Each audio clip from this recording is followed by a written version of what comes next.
Hello, how's it going? I want to start by thanking you all for your support. Each one of you who watches makes a huge difference because I truly love creating this content.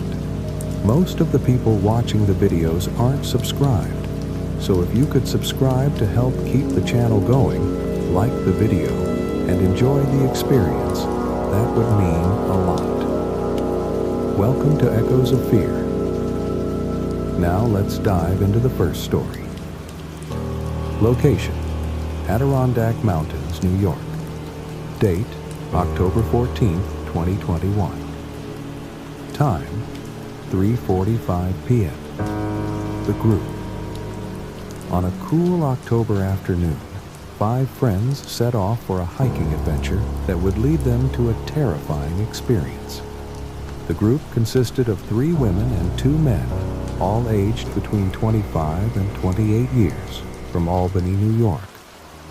They were experienced hikers, confident in their abilities, but none of them could foresee what awaited them. Rebecca "Becca" Carter, 25, a forensic psychology student at the University of Albany, was the natural leader of the group. Charismatic and insightful, Becca organized the trip to celebrate the end of exams.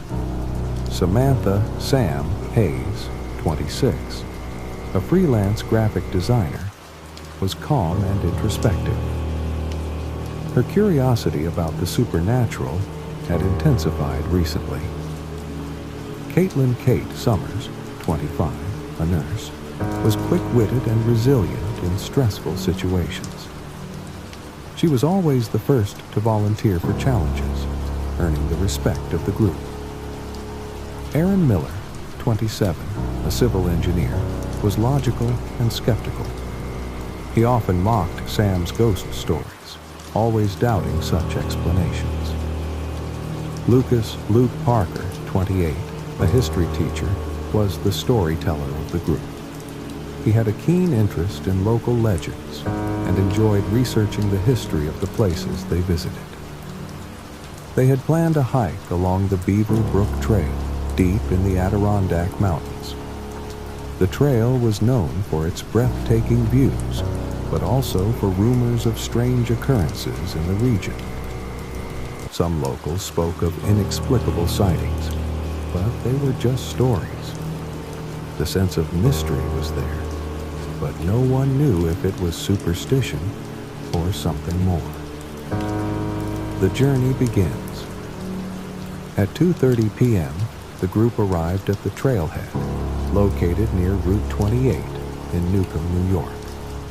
The sky was clear, but a light mist began to form as the afternoon progressed, giving the landscape a peculiar atmosphere. The group got ready, checking their gear and making final adjustments. "Let's go, guys. The worst thing that could happen is we get tired, right?" Becca said, trying to ease the growing tension in the air. None of the friends knew, but Becca also felt a slight unease. The place seemed strange, but she tried to keep her composure. They were here to enjoy the experience and relax. As they ventured down the trail, the sounds of the city faded away, and the forest seemed to swallow their footsteps. The trail began to narrow, the bushes grew denser, and the trees towered higher. They were completely isolated. Around 3:45 p.m., they reached a point where the trail split. To the left, a creek meandered calmly between the trees, reflecting the golden sunlight. The tranquility of the scene seemed to offer peace, but something felt off. "Let's take a break here," suggested Kate, feeling a growing pressure in her chest. They settled on the rocks by the creek, drinking water and chatting about what they would do after the hike. The sense of calm lasted briefly. The first sign. While everyone was sitting, Sam, who had been standing near the edge of the creek, froze. Her eyes fixed on something in the distance, between the trees. She couldn't look away. "Are you okay, Sam?" Luke asked, noticing her sudden change. I saw someone there. A man. He was standing, looking at us," Sam said, her voice trembling.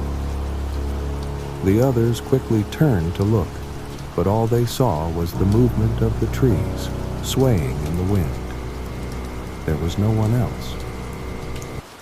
"Sam, I think you're just tired.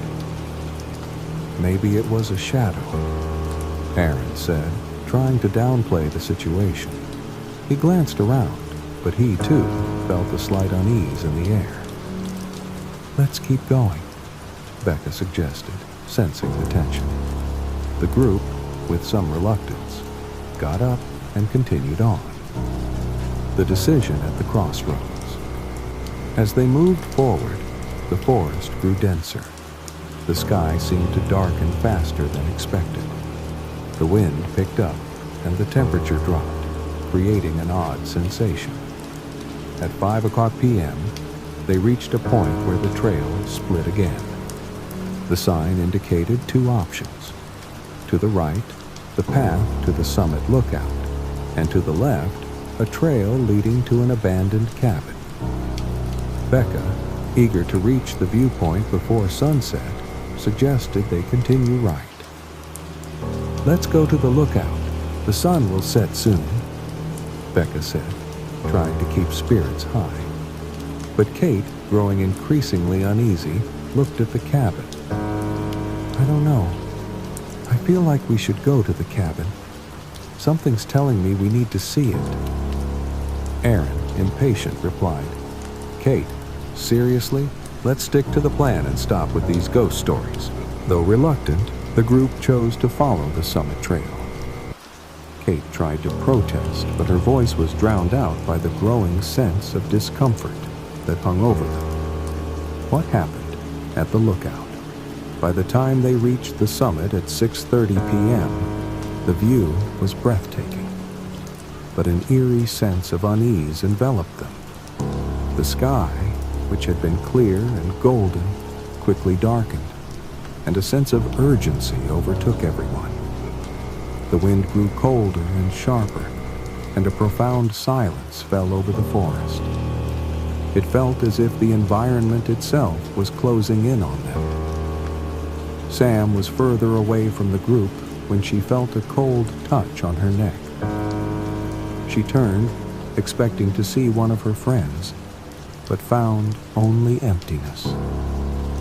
That's when a voice whispered in her ear, "Leave this place, or you won't leave alive." She screamed, grabbing the attention of the others, but when she turned to them, their faces were confused. "Sam, are you okay?" Becca asked, panic evident in her voice. It was then that they heard the footsteps. Looking down the trail, figures began to emerge from the shadows. Their movements were strange, awkward, as if they weren't quite human. No, they weren't people. They were something far more terrifying. "Run!" Becca screamed, and in a state of absolute panic, the group began to run. But the forest seemed to shift. The path was changing. With every turn, they felt more lost, more trapped, as if the trees were closing in on them, the refuge in the cabin desperate. The 5 friends stumbled upon the cabin they had debated about earlier. Without thinking, they rushed inside and locked the door behind them. The cold inside was biting.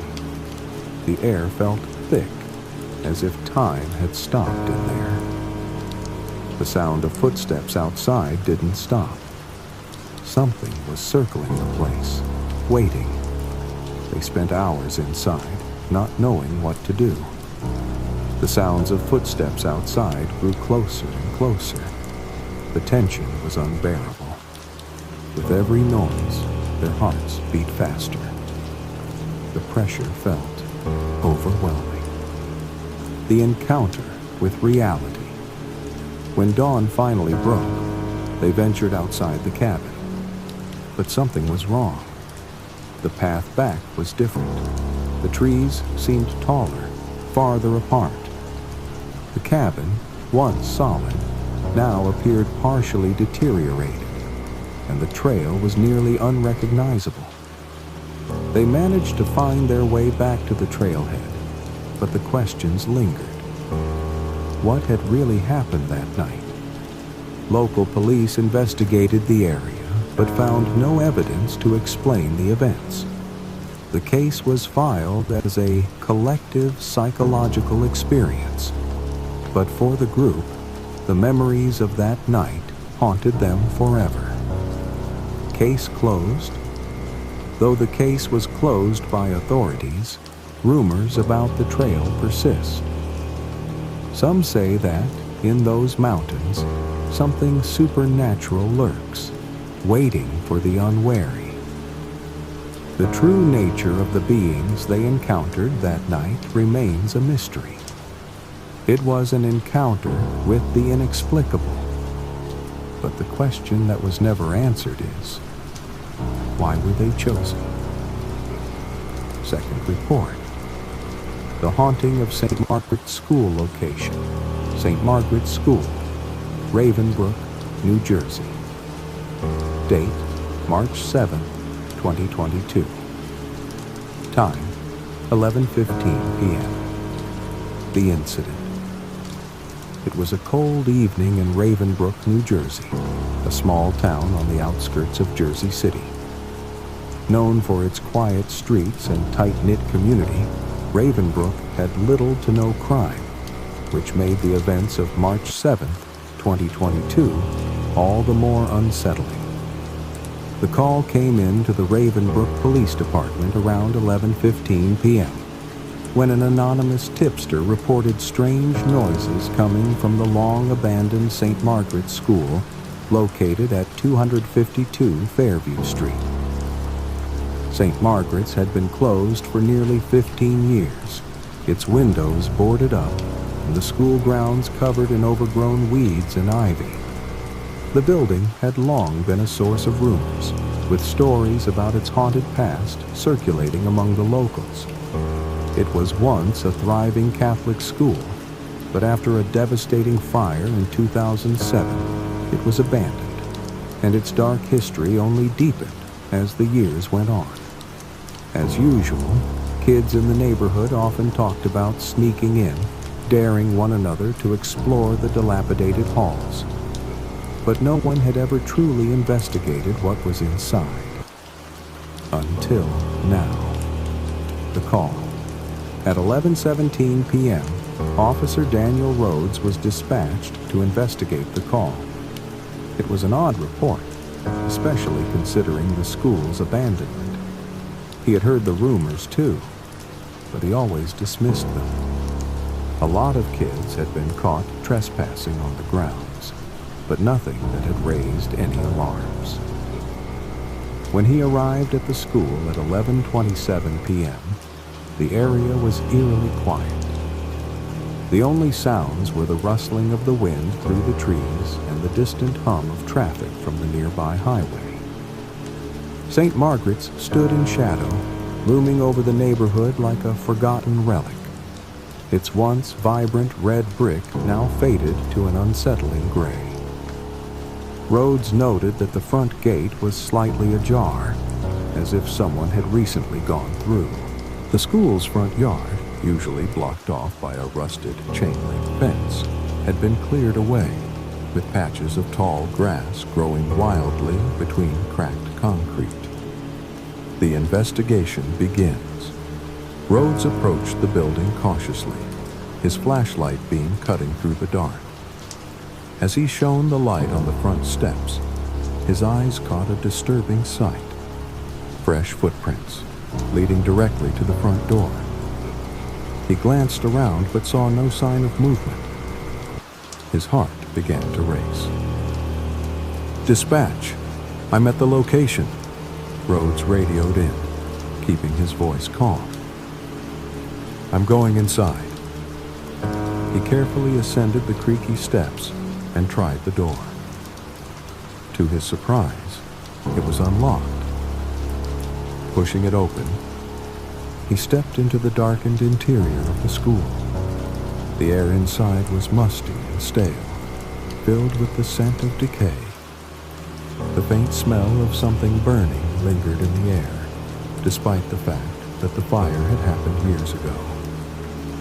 The floorboards groaned underfoot, and the light from his flashlight barely illuminated the hallway in front of him. The walls were lined with old lockers, their doors dented and rusted, and peeling posters from school events long past hung haphazardly on the walls. "Hello?" Rhodes called out into the silence, but the only reply was the echo of his voice bouncing off the empty halls. His flashlight flickered momentarily, causing him to pause, but he shook it off and continued deeper into the school. A disturbing discovery. As Rhodes entered what appeared to be the school's main corridor, the noise began. At first, it was faint, the soft shuffle of footsteps, like someone walking in the next room.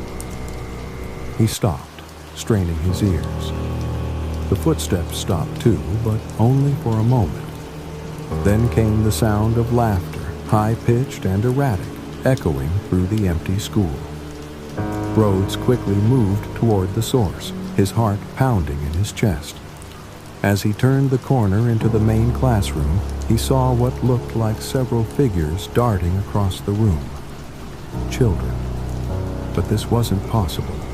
The school had been abandoned for years, and there were no reports of anyone in the building. These children appeared to be in their school uniforms, their faces obscured by the shadows. They moved with an eerie fluidity, their movements too fast, too unnatural. The laughter intensified, "Hey!" he shouted, stepping into the room, his hand on his radio to call for backup. Immediately, the children stopped and turned to face him. But their eyes were empty, black holes where pupils should be. Rhodes froze, his flashlight trembling in his hand. The children began to move toward him, slowly at first, then faster, their small feet tapping across the floor like the sound of 1,000 tiny drummers. "Get back!" Rhodes yelled, backing up toward the door. But the children didn't stop. They advanced, their eyes still locked on him. With a surge of adrenaline, Rhodes spun around and sprinted back toward the exit, his breath coming in short, panicked gasps. Behind him, he heard the sound of something much larger following. Footsteps that were heavy, dragging, and slow. It was no longer the children. Something else was in pursuit. He burst out of the building, slamming the door shut behind him. His heart raced as he staggered back to his patrol car, his hands shaking so violently he could barely hold the keys. The aftermath. Within minutes, backup arrived. When they entered St. Margaret's, they found nothing. No children, no figures. The school was exactly as it had been when Rhodes first entered, as if nothing had happened. The footprints he had seen earlier had disappeared, and the strange, burning smell was gone. The officers searched every inch of the school, but there were no signs of anyone inside.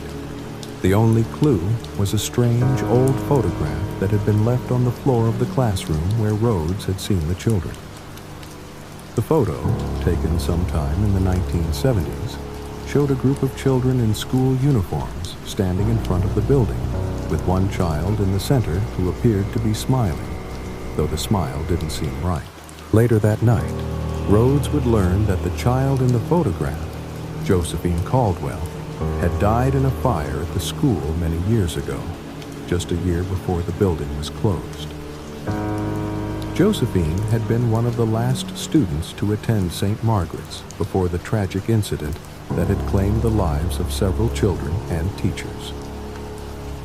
The unanswered questions. Despite several investigations over the years, no one had ever been able to explain the strange happenings at St. Margaret's School. The school's history was tainted with tragedy, but nothing had been able to explain the eerie events that occurred that night. Rhodes would later report what happened to his superiors, but his story was dismissed as stress-induced hallucinations. However, some residents of Ravenbrook continued to share their own experiences with the school. One by one, they described hearing the sound of children's laughter in the night, or seeing figures darting past the windows of the old building, but every investigation turned up empty. As of today, St. Margaret's still stands at 252 Fairview Street, abandoned, locked, and filled with a dark history that refuses to be forgotten. The children of Ravenbrook still dare one another to enter, but none of them stay long enough to uncover the full story of what truly happened in that school. No one knows for sure if it's the spirits of the children who perished there, or something more sinister. But one thing is certain. St. Margaret's School is not as abandoned as it seems. Third report. Location: 134 Marlowe Street, Easton, Pennsylvania. Date: June 13, 2022. Time: 9:45 a.m. The incident. It was a typical summer morning in Easton, Pennsylvania, a small city nestled along the Delaware River. The sun was shining, and a gentle breeze rustled through the trees on Marlowe Street.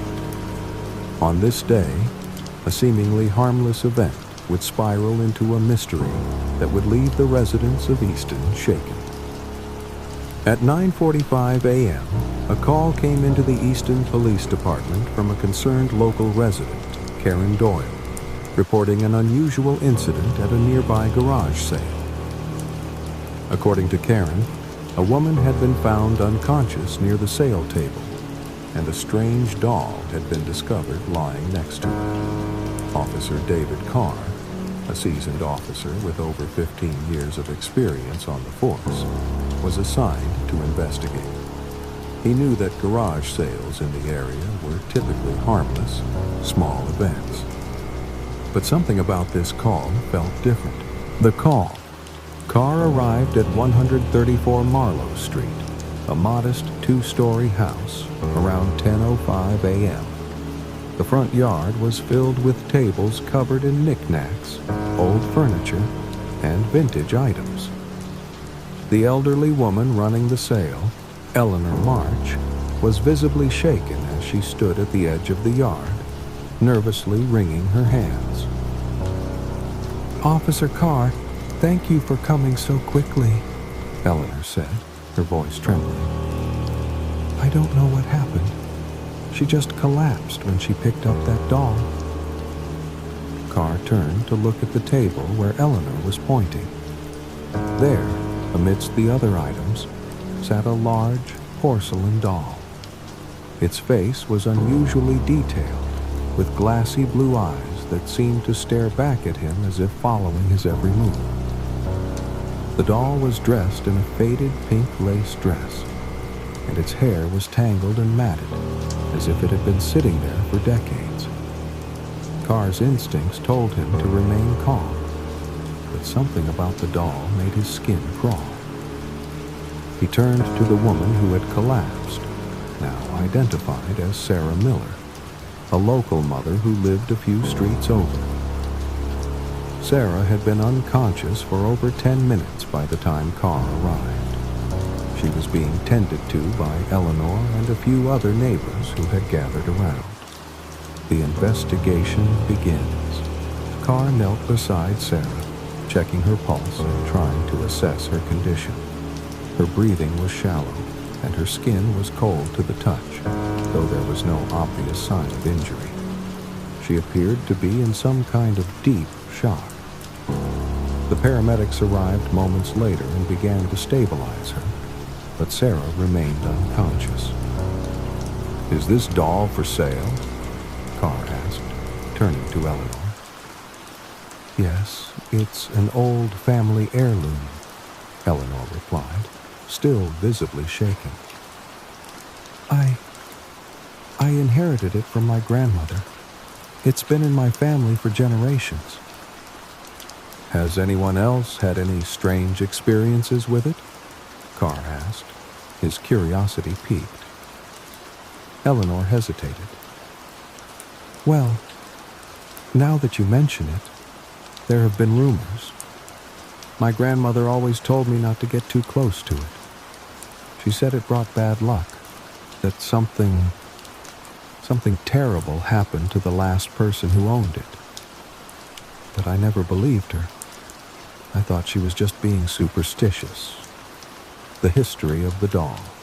As Carr continued his questioning, Eleanor reluctantly shared the unsettling history of the doll.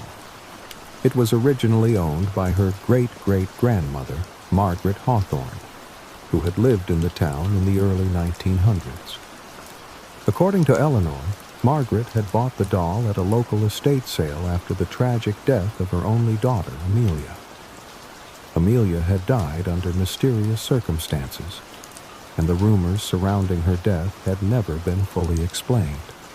Some believed she had been the victim of foul play, while others thought it was simply a tragic accident. But after Amelia's death, Margaret became obsessed with the doll, claiming that it was cursed and that Amelia's spirit resided inside it. "Grandma said that the doll was never meant to be touched by anyone else," Eleanor said, her voice trembling as she recounted the story. "She warned me about it, but I didn't think it was real. I thought it was just an old family tale." Carr took a mental note of the information, but knew he needed to focus on the present.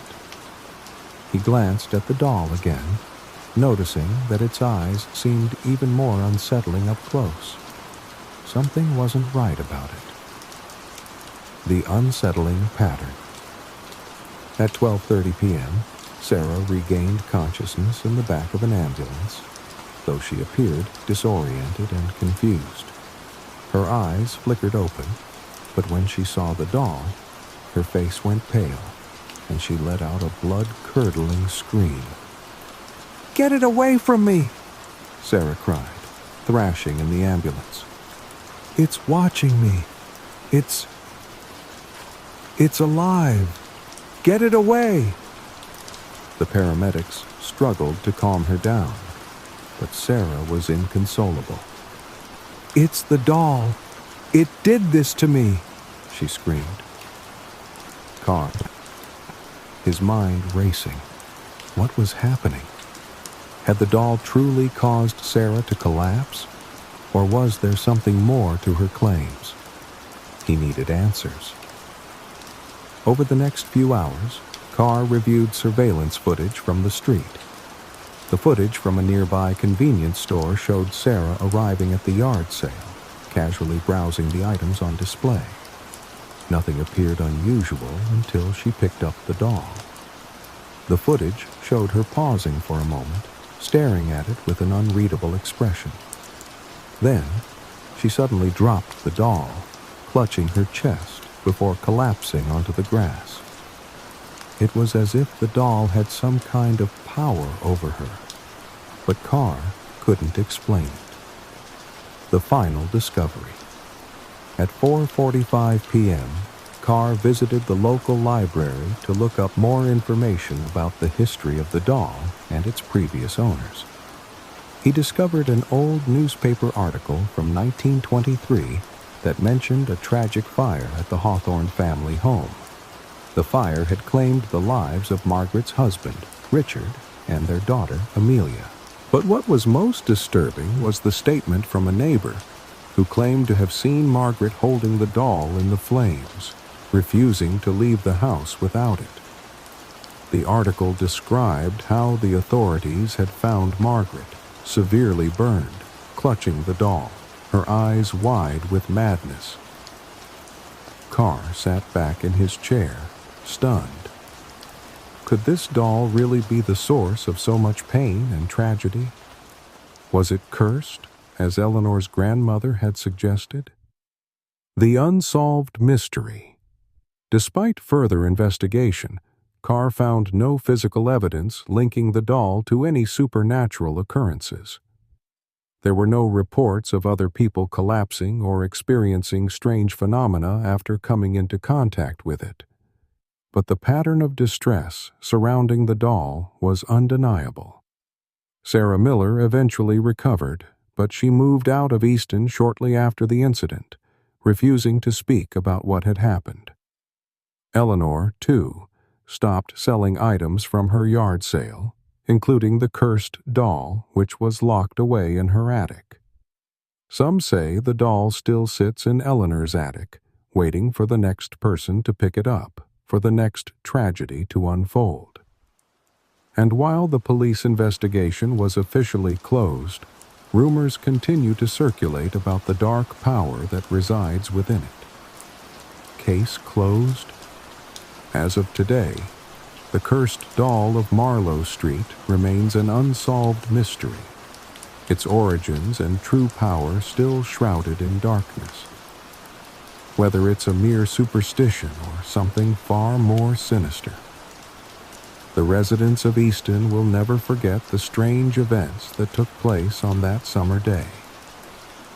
And as for Officer Carr, he couldn't shake the feeling that the doll wasn't done yet, that somehow it was waiting for someone else to fall victim to its curse. Thank you to everyone still listening. If you can, please leave constructive feedback below. I would greatly appreciate it. Also, if you could subscribe and like the video to support the channel, it would mean a lot. Let's move on to the next one. Location: Pinehurst National Forest, Millbrook, New York. Date: October 19th, 2022. Time: 8:30 p.m. The disappearance. It was a crisp October evening in Millbrook, New York, a small town known for its picturesque landscapes and quiet surroundings. Nestled in the heart of the Pinehurst National Forest, Millbrook had always been a haven for hikers, campers, and outdoor enthusiasts. But the beauty of the forest would soon be overshadowed by an event that would haunt the town for years. At approximately 8:30 p.m., a call came into the Millbrook Police Department. A local woman, Hannah Walker, was reported missing after going for a hike in the Pinehurst National Forest earlier in the day. She had been expected to return around 5 o'clock p.m., but by nightfall, she had not returned. Her fiancé, Evan Phillips, was the one who called 911 when he noticed that Hannah's car was still parked near the trailhead at Pine Ridge Road. Hannah, 28 years old, was an avid hiker, and this wasn't the first time she had ventured into the woods alone. However, Evan knew something wasn't right this time. There was an unfamiliar urgency in his voice when he spoke to dispatch. The initial search officer, Emma Carter, a 12-year veteran of the Millbrook Police Department, was the first to respond to the scene. She arrived at Pine Ridge Road at 9:10 p.m., her headlights cutting through the thickening fog that had begun to roll in from the forest. Evan was already there, pacing nervously near the entrance to the trail, his eyes wide with fear. "She hasn't come back, Emma," Evan said, his voice cracking. "She's always back by sunset. Always. She said she'd be home by dinner." Emma reassured him as she surveyed the area. Hannah's car, a small sedan, was parked off to the side of the trailhead. The vehicle was unlocked, with her backpack and water bottle left inside. The doors hadn't been forced open, and nothing appeared out of place, but the silence in the air felt oppressive. The trailhead was a popular starting point for the Pinehurst Loop Trail, which was a 12-mile hike that wound deep into the forest. The dense pines and the narrowing paths could be disorienting, especially as darkness fell. Emma knew the forest well. She had grown up hiking these trails, but something felt off tonight. The atmosphere was heavy, and an eerie stillness hung in the air. The search begins. At 9:30 p.m., Emma initiated the search. She called for backup, and soon, a search team consisting of several officers and local volunteers gathered at the trailhead. The temperature had dropped quickly, and the fog had thickened, making visibility difficult. They divided into 2 teams to cover as much ground as possible, using flashlights to illuminate the dense woods. As they trekked further into the forest, Emma couldn't shake the feeling that they were being watched. The usual sounds of the forest, chirping crickets and rustling leaves, seemed to be absent. Instead, there was an unsettling silence, broken only by the occasional snap of twigs underfoot. "We'll find her," Emma said, trying to reassure the team. But deep down, she wasn't sure. Something about this situation didn't sit right with her. A disturbing discovery.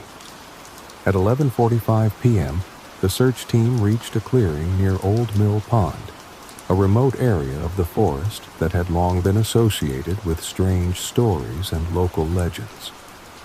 The team had been following the trail markers, but as they approached the clearing, one of the officers, Tom Daniels, spotted something disturbing. There, lying half-buried in the damp earth, was Hannah's jacket. It was torn in several places, and there were traces of mud and dried blood on the sleeves. Emma felt her stomach churn as she bent down to examine it. "Hannah would never leave this behind," Emma muttered under her breath, her flashlight scanning the area for any other signs of the missing woman. As the search continued, Emma noticed something strange. The tracks that led away from the clearing didn't appear to belong to Hannah. They were large, heavy, and seemed to lead deeper into the woods, as if someone, or something, had been walking alongside her. "Those aren't her tracks," Emma said, her voice tense. "Something else is going on here." The mysterious voice. At 1:00 a.m., the search party had been combing the forest for hours, but there was still no sign of Hannah. The fog was now so thick that the team could barely see each other's flashlights through the mist. Then, just as they were about to call off the search for the night, a distant, blood-curdling scream echoed through the trees. "Hannah?" Evan's voice cracked as he called out, but the scream didn't sound human. It was guttural and distorted, as though it came from some deep, unnatural place. The team froze. A chill ran down Emma's spine, and she motioned for everyone to stay still. "That's not her," Emma whispered. Suddenly, a low, whispering voice drifted through the fog.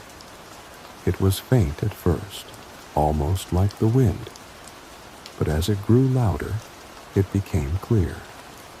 The voice was repeating something over and over. "Come deeper. It's waiting." The voice seemed to come from all directions at once, surrounding them. The team exchanged nervous glances, the atmosphere growing more oppressive with every passing moment. Emma's gut told her that whatever was happening in the woods, it wasn't natural. The search ends. For now. As the search continued into the early hours of the morning, the team grew desperate. At 4 a.m., they found no further signs of Hannah, and the strange voice had stopped, leaving nothing but the heavy silence of the forest. The search was officially called off for the night, and Emma returned to the station to file a report. But deep inside, she knew that something was terribly wrong. This wasn't a simple missing person case. As the days passed, the investigation turned up more questions than answers. The area around Old Mill Pond was combed thoroughly, but no trace of Hannah was found. There were no more strange voices or screams. Yet, Emma couldn't shake the image of those large, unnatural footprints, nor the terrifying feeling she'd had when she first entered the clearing. The unsolved mystery weeks passed, and despite exhaustive searches, no sign of Hannah Walker was ever found. The investigation stalled, and the case was eventually marked as unsolved. The strange events in the forest, Hannah's disappearance, the eerie voice, and the unexplainable tracks remained a chilling mystery that haunted the town of Millbrook. Some locals began to whisper about the old mill pond and the cursed history of the forest, while others pointed to the presence of something supernatural lurking in the pines. But Emma Carter, the lead investigator, was certain of one thing. Whatever took Hannah Walker into the woods, it wasn't human. As the investigation closed, the eerie silence of the Pinehurst National Forest remained. The trees swayed in the wind, but the whispers of something darker still seemed to echo through the woods, waiting for the next soul brave, or foolish, enough to enter. Fifth story. The Man Behind the Lens. Location: 1225 Wilton Avenue, Hudson, Ohio. Date: February 22nd, 2023. Time: 10:00 p.m. The case begins. It was a bitterly cold February evening in Hudson, Ohio, a charming suburban town just outside of Cleveland, known for its historic architecture and tree-lined streets. The streets were quiet on Wilton Avenue, a neighborhood where neighbors often waved to each other and children played in front yards. But one house on the street had been stirring a growing unease among residents for months. At 10:00 p.m., the Hudson Police Department received an urgent call from Amanda Harris, a local woman who lived on Willow Street, a block away from the suspicious house at 1225 Wilton Avenue. She was visibly shaken as she spoke to dispatch, her voice frantic. "There's a man across the street. I saw him taking pictures of me through his window again. Please, you have to do something," Amanda exclaimed. Officer Jason Mills, a 15-year veteran with the department, was assigned to investigate. He was familiar with the neighborhood and knew of the house at 1225 Wilton Avenue. It had always seemed normal, just another one of the many older homes in Hudson. But Amanda's repeated complaints about strange behavior from the man who lived there, Gregory Dunlap, had begun to raise red flags. The investigation begins. Officer Mills arrived at 1225 Wilton Avenue around 10:25 p.m.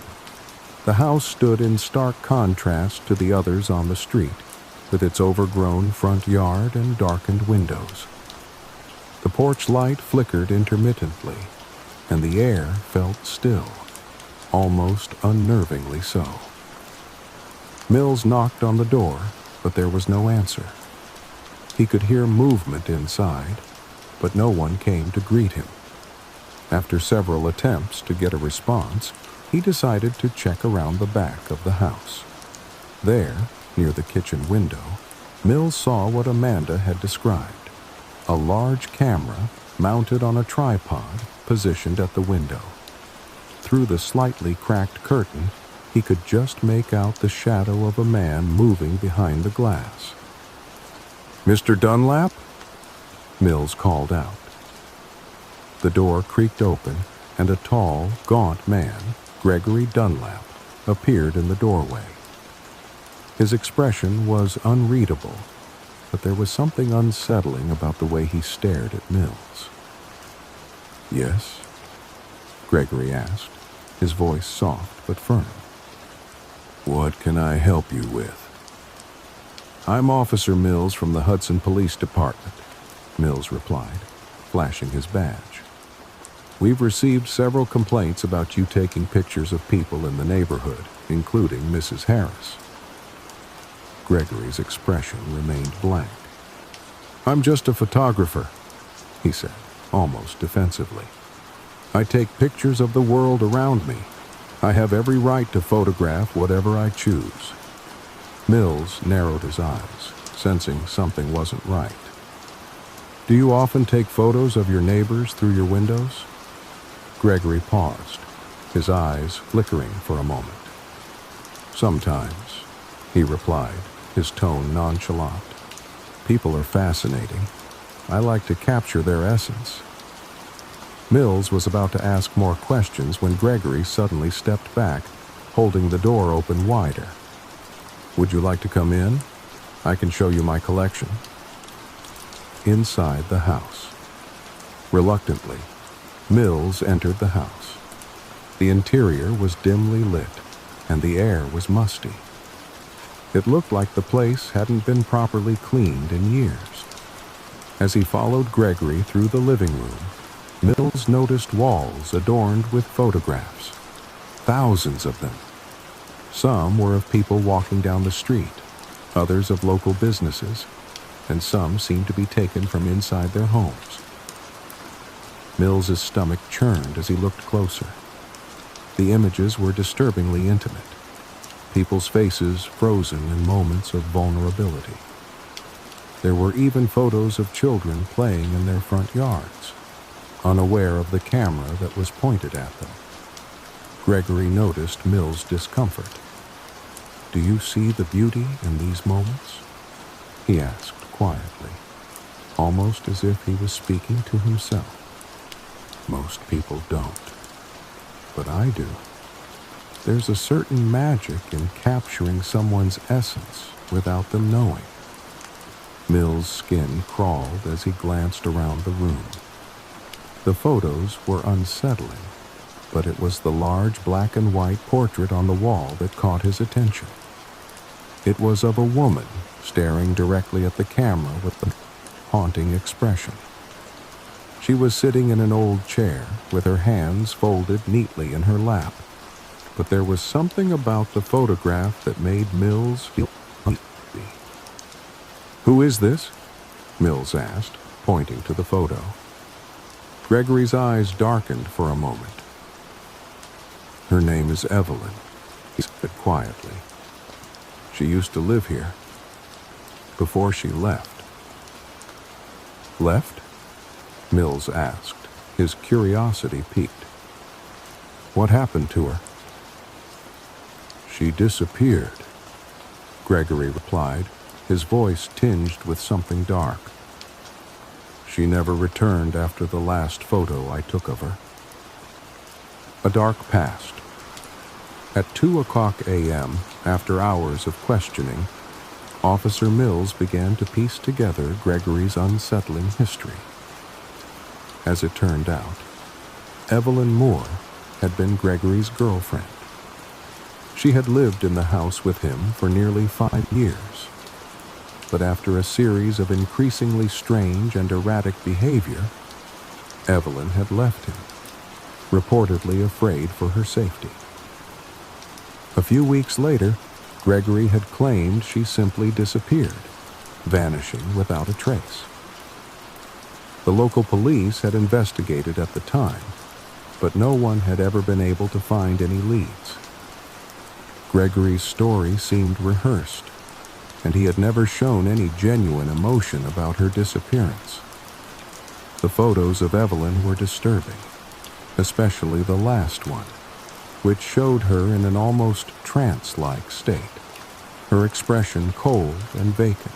Mills was beginning to suspect that Gregory's obsession with photographing people went beyond artistic interest. There was something more sinister at play. A chilling discovery.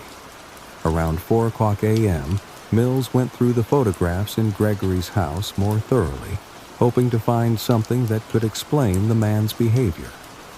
In the back of the house, Mills stumbled upon a hidden room behind a false wall. The room was small, and the air felt stifling, as if it hadn't been opened in years. Inside were more photographs, hundreds of them, but these were different. They were close-up shots of Evelyn's eyes, frozen in time as if something was watching her. As Mills sifted through the stack of photos, he found one that sent a chill down his spine. It was a photograph of Evelyn's body, taken in the woods just outside Hudson. Her face was contorted in an expression of terror, her eyes wide open, yet lifeless. Just as Mills pieced together the horrific truth, he heard a noise behind him. Gregory stood in the doorway of the hidden room, holding a camera. "You shouldn't have found that," Gregory said, his voice soft but menacing. "She never wanted to be captured, but she'll never leave me now." Mills's heart raced as he backed away from Gregory, the truth finally dawning on him. Gregory had been stalking, photographing, and eventually trapping the very souls of his victims, taking their essence with every picture. The arrest. At 5:00 a.m., Mills called for backup, and within minutes, officers arrived to apprehend Gregory Dunlap. He was arrested on charges of stalking, possession of disturbing images, and suspicion of involvement in Evelyn's disappearance. As Gregory was led away in handcuffs, he muttered something under his breath, almost as if he were speaking to himself. "They can never leave me. They're always with me." The investigation into Evelyn Moore's disappearance would continue, but her body was never found.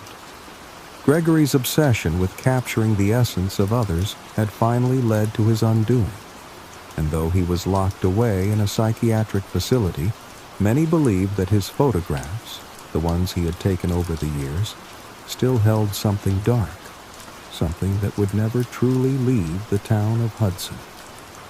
We've finished this report. Let's move on to the next one. Location: Pine Hollow State Forest, Amherst, New Hampshire. Date: May 14, 2021. Time: 7:15 p.m. The disappearance. The sun had barely begun to set on May 14, 2021, when Lily Carter, a 24-year-old hiker, reported missing in Pine Hollow State Forest, located just outside Amherst, New Hampshire. Known for its dense woods and serene trails, the forest was a popular spot for both tourists and locals alike. However, it had also gained a reputation for strange occurrences, rumors of people getting lost, hikers hearing distant voices, and unexplainable sounds in the dark. At approximately 7:15 p.m., Lily's mother, Rachel Carter, called 911 when her daughter failed to return from a solo hike along the Hollow Creek Trail. Lily had texted her mom earlier that day, saying she would be home before sunset. But when Rachel called and texted Lily to check in, there was no response. Rachel was frantic. She told the 911 dispatcher that Lily had been an experienced hiker, and that this trail, a 7-mile loop, was one she had hiked several times before. There were no signs that Lily had ever been in any danger, but now, with nightfall quickly approaching, something didn't feel right. The search begins.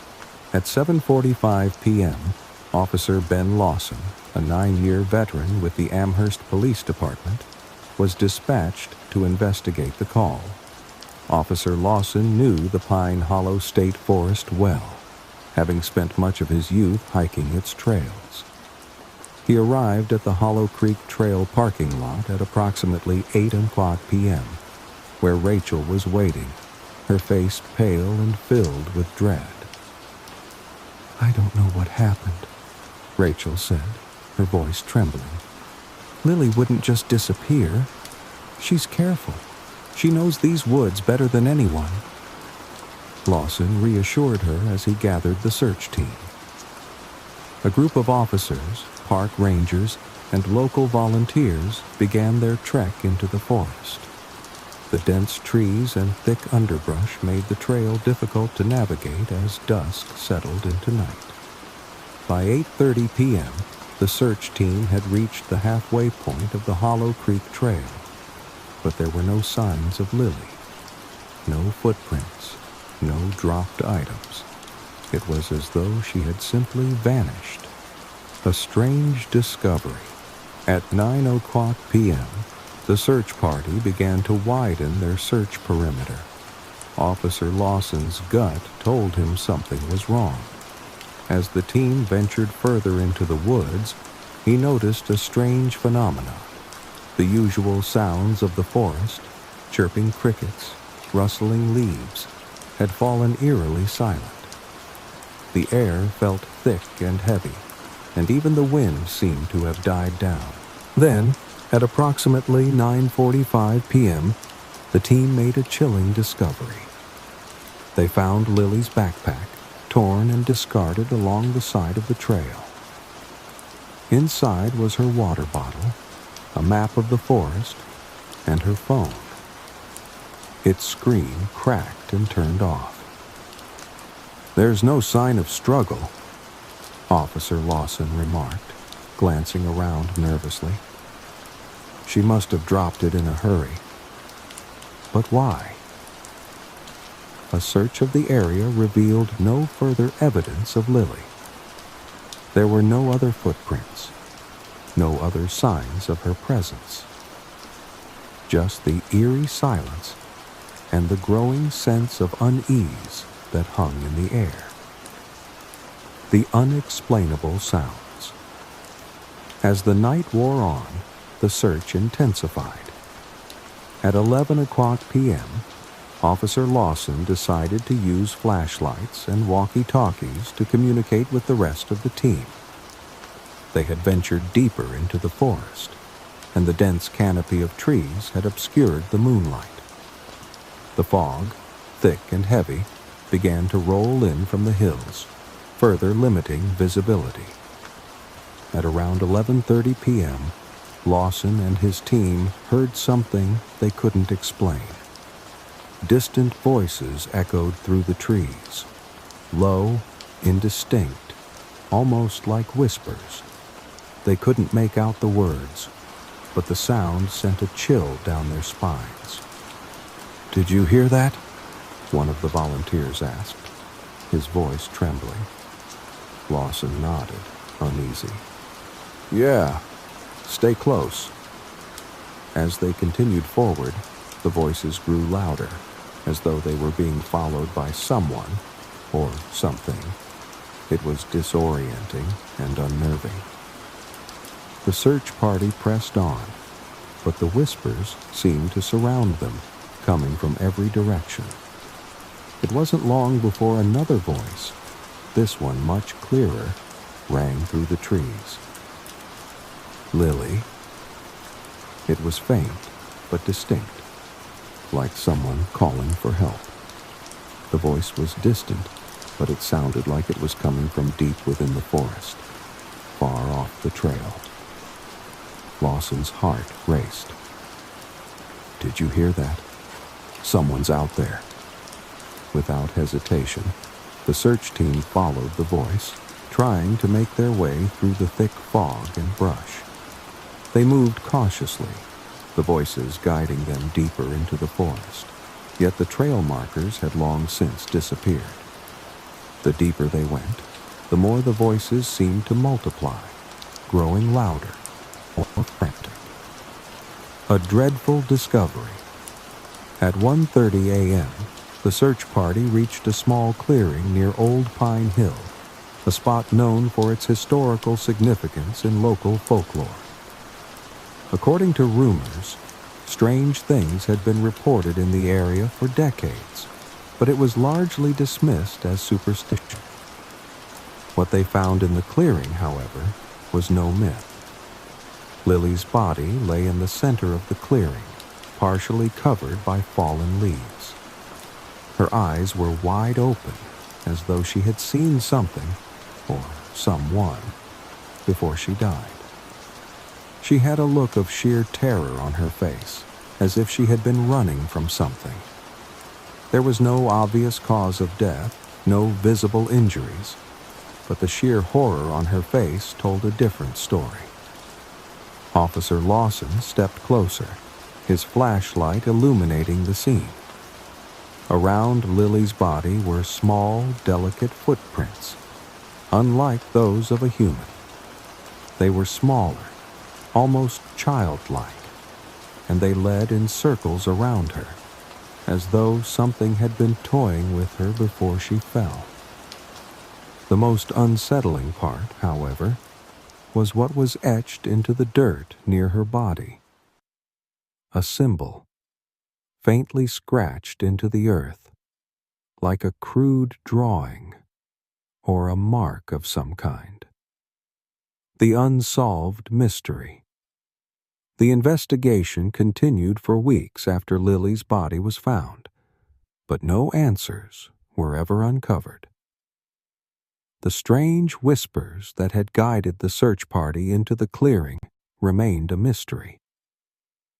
Despite extensive searches of the area, there were no additional clues, and the symbols near Lily's body were never explained. The coroner could not determine the cause of death. There was no evidence of foul play, nor was there any sign of physical trauma.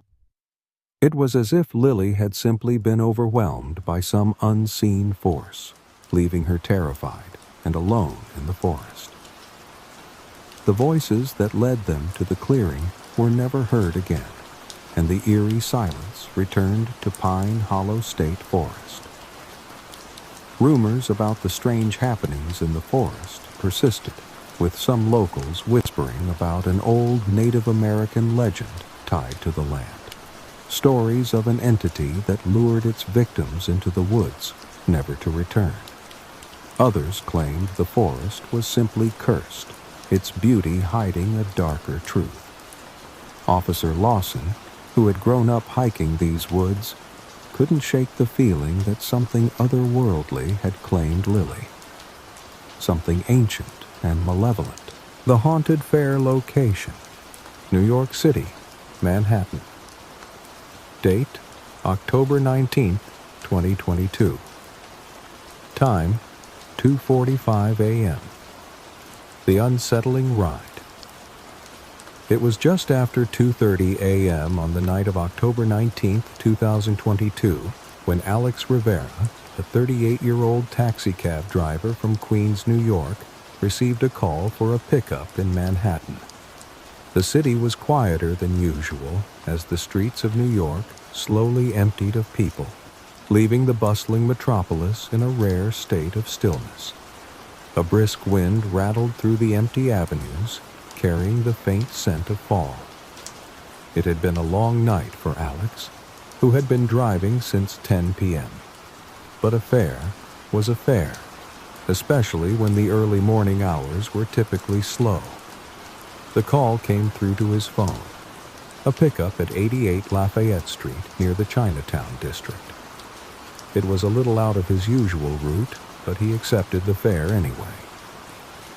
When Alex arrived at 88 Lafayette Street, there was no sign of a passenger waiting.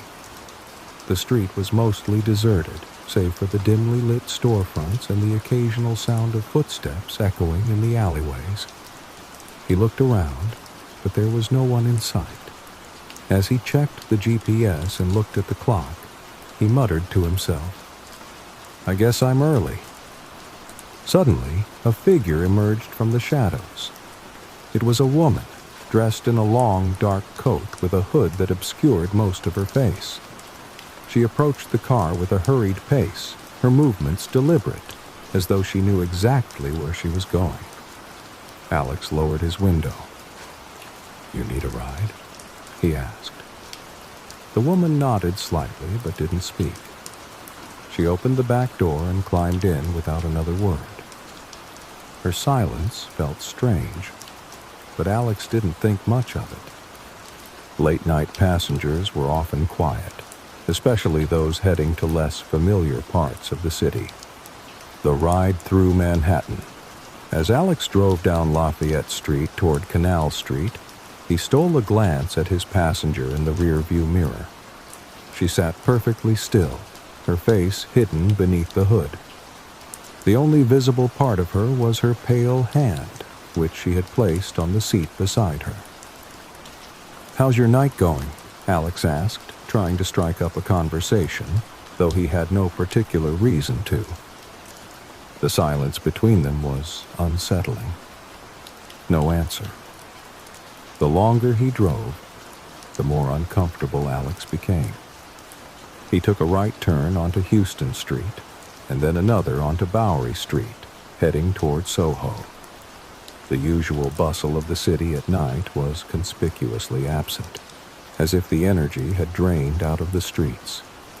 His radio played quietly, a soothing contrast to the eerie quiet inside the cab.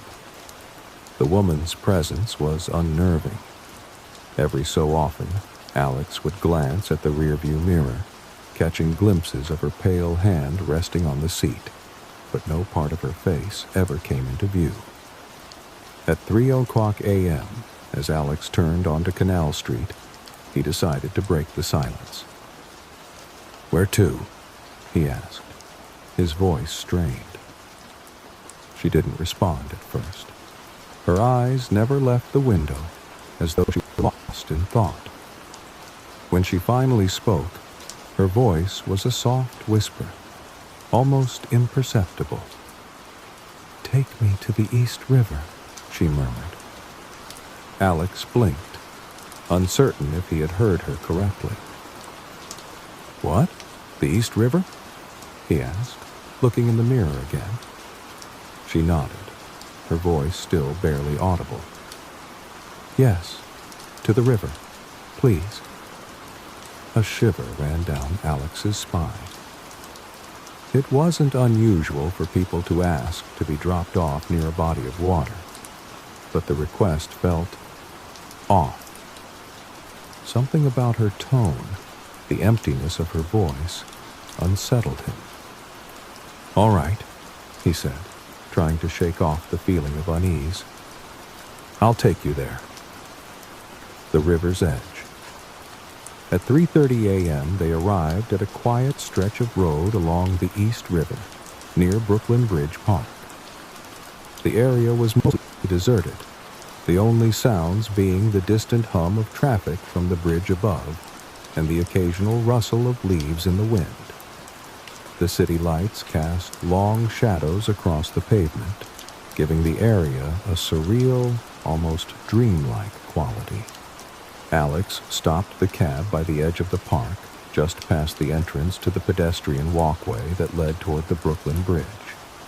The woman sat silently in the back seat, her head turned toward the river, staring into the darkness.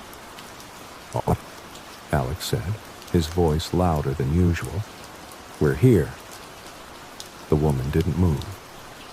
For a moment, Alex thought she hadn't heard him. Then, in the same quiet whisper, she finally spoke. "Don't look back." Confused, Alex glanced at her in the rearview mirror. He could barely make out her face beneath the hood, but something about her expression sent a wave of dread over him. Suddenly, the woman's voice grew more urgent. "Don't look back. Drive. Now."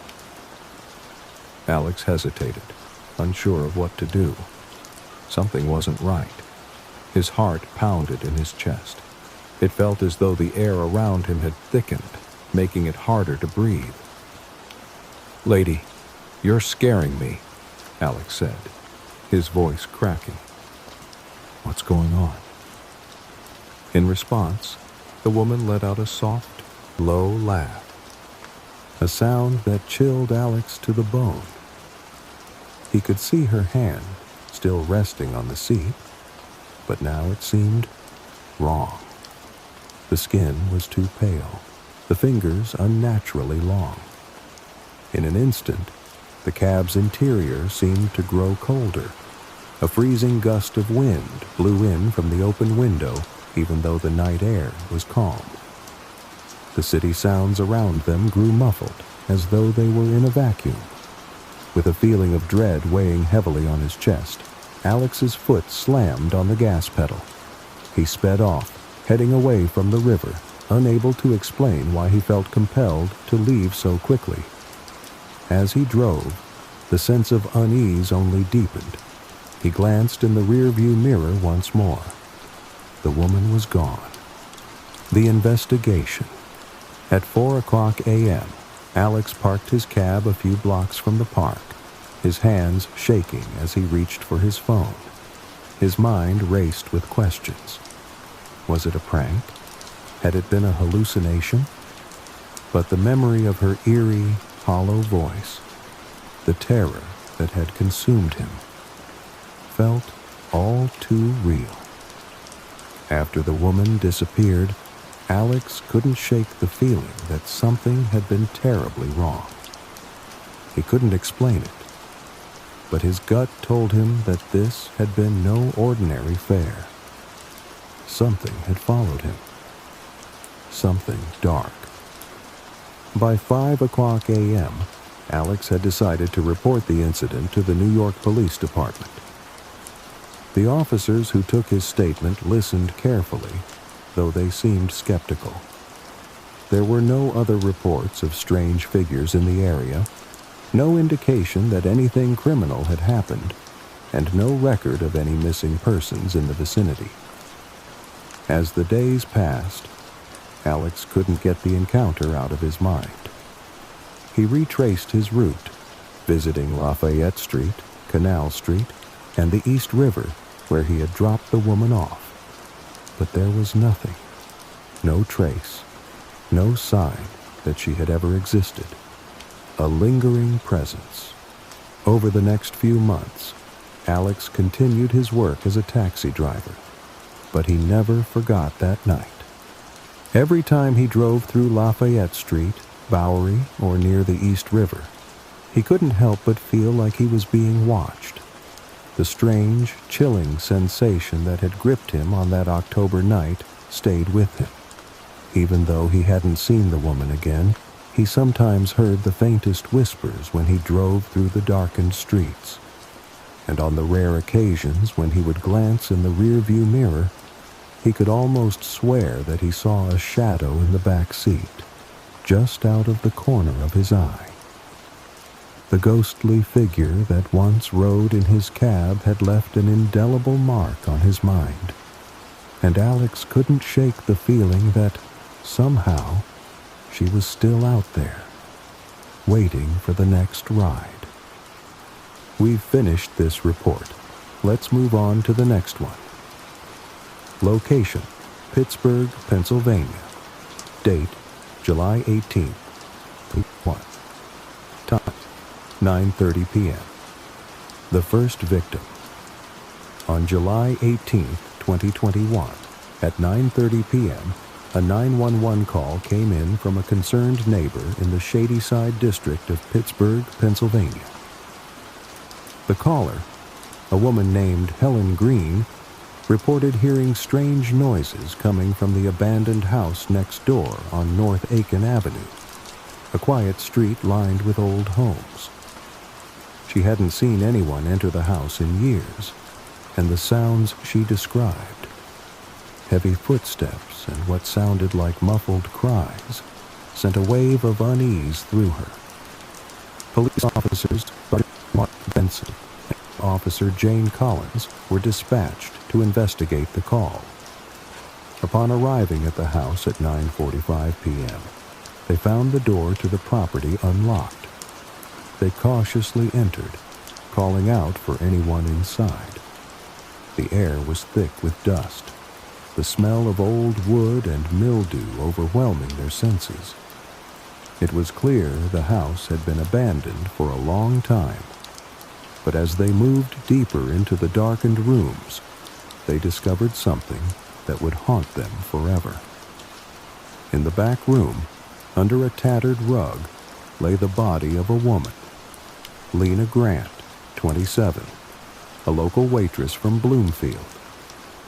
Her body was positioned grotesquely, lying on its side with hands tied behind her back. There was no sign of struggle, but a chilling detail caught Sergeant Benson's eye. The words, "I see you," were carved into the wooden floor beside her. The scene was eerily silent, the faint smell of blood mixing with the decay of the long-abandoned house. The officers secured the scene, and forensic investigators arrived soon after. It was determined that Lena had been strangled to death, though there were no signs of physical violence besides the binding of her wrists. The manner of death was chillingly clinical. There was no chaos, no sign of a struggle, just a brutal, calculated act. The pattern emerges. By July 22, 2021, the police had determined that Lena was the third victim of what appeared to be a serial killer operating in Pittsburgh. The previous victims were Emily Langston, 32, a college professor from Squirrel Hill, and Rachel Morris, 40, a businesswoman from downtown Pittsburgh. All three women had been strangled, their bodies left in isolated, abandoned locations throughout the city. Each woman had been bound before death, and the killer had left strange markings near their bodies. Scratches, carvings, or symbols that seemed to be personal, but their meaning was unclear. Detective Daniel Pierce, a seasoned investigator with the Pittsburgh Police Department, was assigned to the case. He had seen his fair share of brutality over the years, but there was something uniquely unsettling about this case. The calm, methodical manner of the killings suggested a serial killer, but the cryptic nature of the scenes indicated that the killer was trying to send a message. The pattern of the killings was becoming clear. Each woman had been killed in a quiet, isolated spot, often near old or abandoned buildings. The locations had no immediate connection to each other, and the victims did not know one another, but the symbols left behind were the key. Detective Pierce was determined to decipher them, believing they would lead him to the killer's identity. The investigation deepens. As the investigation unfolded, it became apparent that the killer was a predator who thrived on control. The careful manner in which he disposed of his victims, always leaving them in abandoned or neglected spaces, spoke of someone who wanted to stay hidden, to keep their dark deeds concealed from the public eye. Each new murder seemed to escalate the killer's confidence. On August 1st, 2021, Detective Pierce and his team made a chilling discovery. All three of the victims had crossed paths at a now closed bar, the Side Door Tavern, located at the corner of South Highland Avenue and Boulevard of the Allies. The bar, which had been shut down several years ago, had been a popular gathering spot for people in their 20s and 30s. Pierce and his team worked through the night, interviewing former employees and patrons of the tavern. They learned that the women had been regulars at the bar in the months before their deaths, and a few patrons remembered seeing a man lurking around the tavern during the same time the women had visited. One patron, Todd Fletcher, described the man as a loner who seemed fixated on the women, though he never interacted directly with them. He was described as being in his early 40s, of average height, with dark hair and a cold demeanor. A break in the case. On August 8, 2021, as the case seemed to be stagnating, another 911 call came in. A call that would change everything. This time, the caller, a homeless man named Jim Thompson, reported seeing a man acting suspiciously near an abandoned building on Penn Avenue. Jim told officers he had seen the man enter the building at 10:15 p.m. carrying a large duffel bag. He mentioned that the man had a strange, cold look and had been walking around the area for days.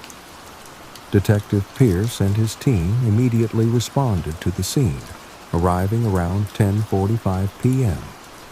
The building was located in a dilapidated part of Pittsburgh, known for its vacant warehouses and industrial properties. They surrounded the building, preparing for a possible confrontation.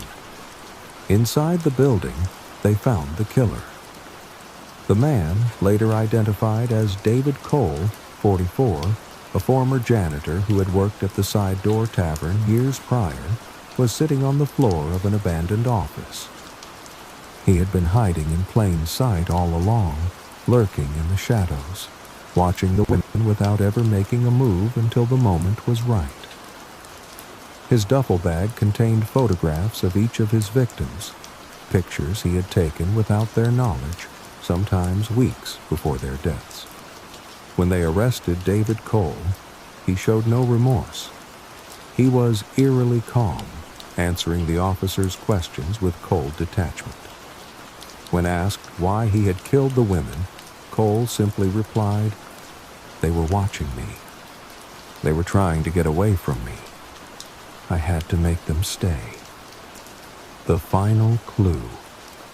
As the investigation closed, police uncovered a hidden journal in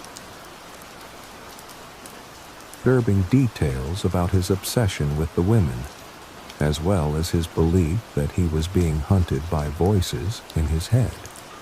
Voices that told him to stop them from leaving and to make them stay with me forever. The carvings left at each crime scene, along with the cryptic phrase, "I see you," found near Lena Grant's body, were Cole's way of trying to claim ownership over his victims. Despite his confession, there was no clear reason why Cole had targeted these specific women. The journals revealed that he had been stalking them for months, observing their movements and taking notes on their routines. But there was no connection between them, no personal link. Cole had simply chosen them based on his own twisted perception of reality. The aftermath. David Cole was charged with 3 counts of first-degree murder and was ultimately sentenced to life in prison without the possibility of parole. However, the terror he left in his wake remained long after his conviction. In the weeks following his arrest, the residents of Pittsburgh breathed a collective sigh of relief, but the echoes of his crimes would linger. The Shadyside district, the East End, and the streets near the East Liberty area would never feel quite the same, and the shadows of Pittsburgh's abandoned buildings would serve as a constant reminder of the silent shadow that had stalked the city for months. Detective Pierce, haunted by the investigation, would go on to become a leading expert in serial crime, but he always carried with him the unsettling feeling of the strange, cold man who had vanished into the shadows of his city until he was found and justice was served. Thank you to everyone still listening. If you can, please leave constructive feedback below. I would greatly appreciate it. Also, if you could subscribe and like the video to support the channel, it would mean a lot. Let's move on to the next one. Location: Tionesta, Pennsylvania. Date: March 5th, 2020. Time: 7:45 p.m. The disappearance. It was a cold March afternoon when Karen Walker, a 28-year-old adventurer from Pittsburgh, ventured alone into the heart of Allegheny National Forest. She and her boyfriend, Mark Stevens, had been camping for the past 2 days, reveling in the quiet seclusion of the dense woods surrounding Tionesta, Pennsylvania. On the evening of March 5th, Karen set out for a short hike on the Forest Trail, a popular route known for its scenic beauty and winding paths, often leading to the Tionesta Creek. But as the hours passed and the sun began to dip below the horizon, Mark grew concerned. Karen was an experienced hiker, but she was now over an hour late returning to the campsite. By 6:45 p.m., Mark had walked partway along the trail, calling her name, but the only response was the eerie echo of the wind whispering through the trees. At 7:45 p.m., he made the decision to call for help. He dialed 911, his voice trembling with panic as he explained that his girlfriend had gone for a hike and hadn't returned. The dispatcher reassured him, telling him that officers would be on their way shortly. Deputy Sheriff Angela Clark and her team arrived in Tionesta by 8 o'clock p.m., ready to begin the search. The air was crisp and sharp with the scent of pine and damp earth. The last known location of Karen was along the Forest Trail, a well-marked path used by many hikers and visitors to the forest. Despite the clear weather and familiar terrain, the officers knew the woods could easily swallow anyone who wandered too far, especially after dark.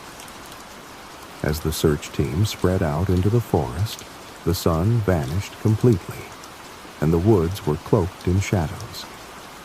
The search continued through the night, with flashlights flickering in the dark like scattered stars. But by midnight, there was no sign of Karen.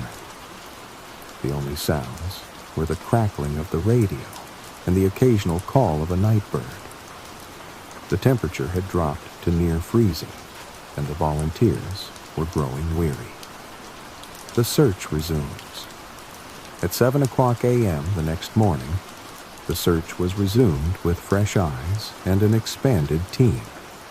Forensic teams had been called in, and search dogs were deployed to pick up any trace of Karen. The team systematically combed through the woods, following every footstep along the well-known trail. But there were no signs of her. No personal items. No signs of a struggle. It was as if Karen had simply vanished into thin air. Around 9:30 a.m., the search party made their way to the Tionesta Creek, hoping to find something, anything, that might give them a clue. That's when Joseph Blake, a local hunter who had volunteered to help, discovered something strange. As he walked along the creek, he noticed a worn path leading off into the trees. It was barely visible, overgrown with moss and ivy, and it seemed to lead toward an old, neglected cabin. The cabin was small, made of weathered wood, and appeared abandoned. Its windows were broken, and the door was slightly ajar. When Joseph stepped inside, his heart raced. In the corner of the cabin, partially hidden by a layer of dust, was a bright red backpack. He approached cautiously, his fingers trembling as he pulled it from the floor. It was Karen's. There was no doubt about it. The bag was exactly where Karen had left it. But there was no sign of her. The cabin's secrets. As Deputy Clark and her team arrived at the cabin, they began searching the area more thoroughly. The place seemed abandoned, but something about it felt unsettling. The air inside was stale, the walls coated in layers of dust. Yet as the officers combed through the room, they found strange markings carved into the wood. Symbols, almost like runes etched into the floorboards. A chilling sense of foreboding filled the air. In the back corner of the cabin, hidden behind a rotting wall panel, was a small compartment. Inside, Clark found old photographs, sepia-toned images of the cabin taken decades ago. Each photo showed a different person standing in front of the building, but there was a striking similarity. An elderly man with graying hair and an old hunting cap appeared in every photograph. The man's eyes were cold, and in each picture he seemed to be watching the people standing before him, not looking at the camera, but at something else, something just beyond. The pictures were unsettling, as though they captured a man who never truly left the woods. And then there was the note, written on a scrap of paper and tucked inside the hidden compartment. They belonged to the forest now. No name. No explanation. The legend of Robert Hale. As Clark and her team began to piece together the mystery, they turned to the history of the cabin. Maggie Jennings, a local historian who knew much about the town's folklore, explained that the cabin once belonged to a man named Robert Hale. Hale was an enigmatic figure who had lived alone in the woods for many years, rarely seen by the townspeople. Stories swirled about him, whispers of occult practices, strange rituals, and a deep connection to the forest itself. Some claimed Hale had lived in isolation by choice, while others suggested he had been hiding from something or someone. Hale had disappeared from town records over 30 years ago. No one knew what happened to him, but the stories persisted. Some believed he had died in the woods, while others thought he had simply vanished. But the photos suggested that, even after his disappearance, something about him remained. Was he still out there? Had he returned? And if so, what was he doing in the forest now? The hidden message.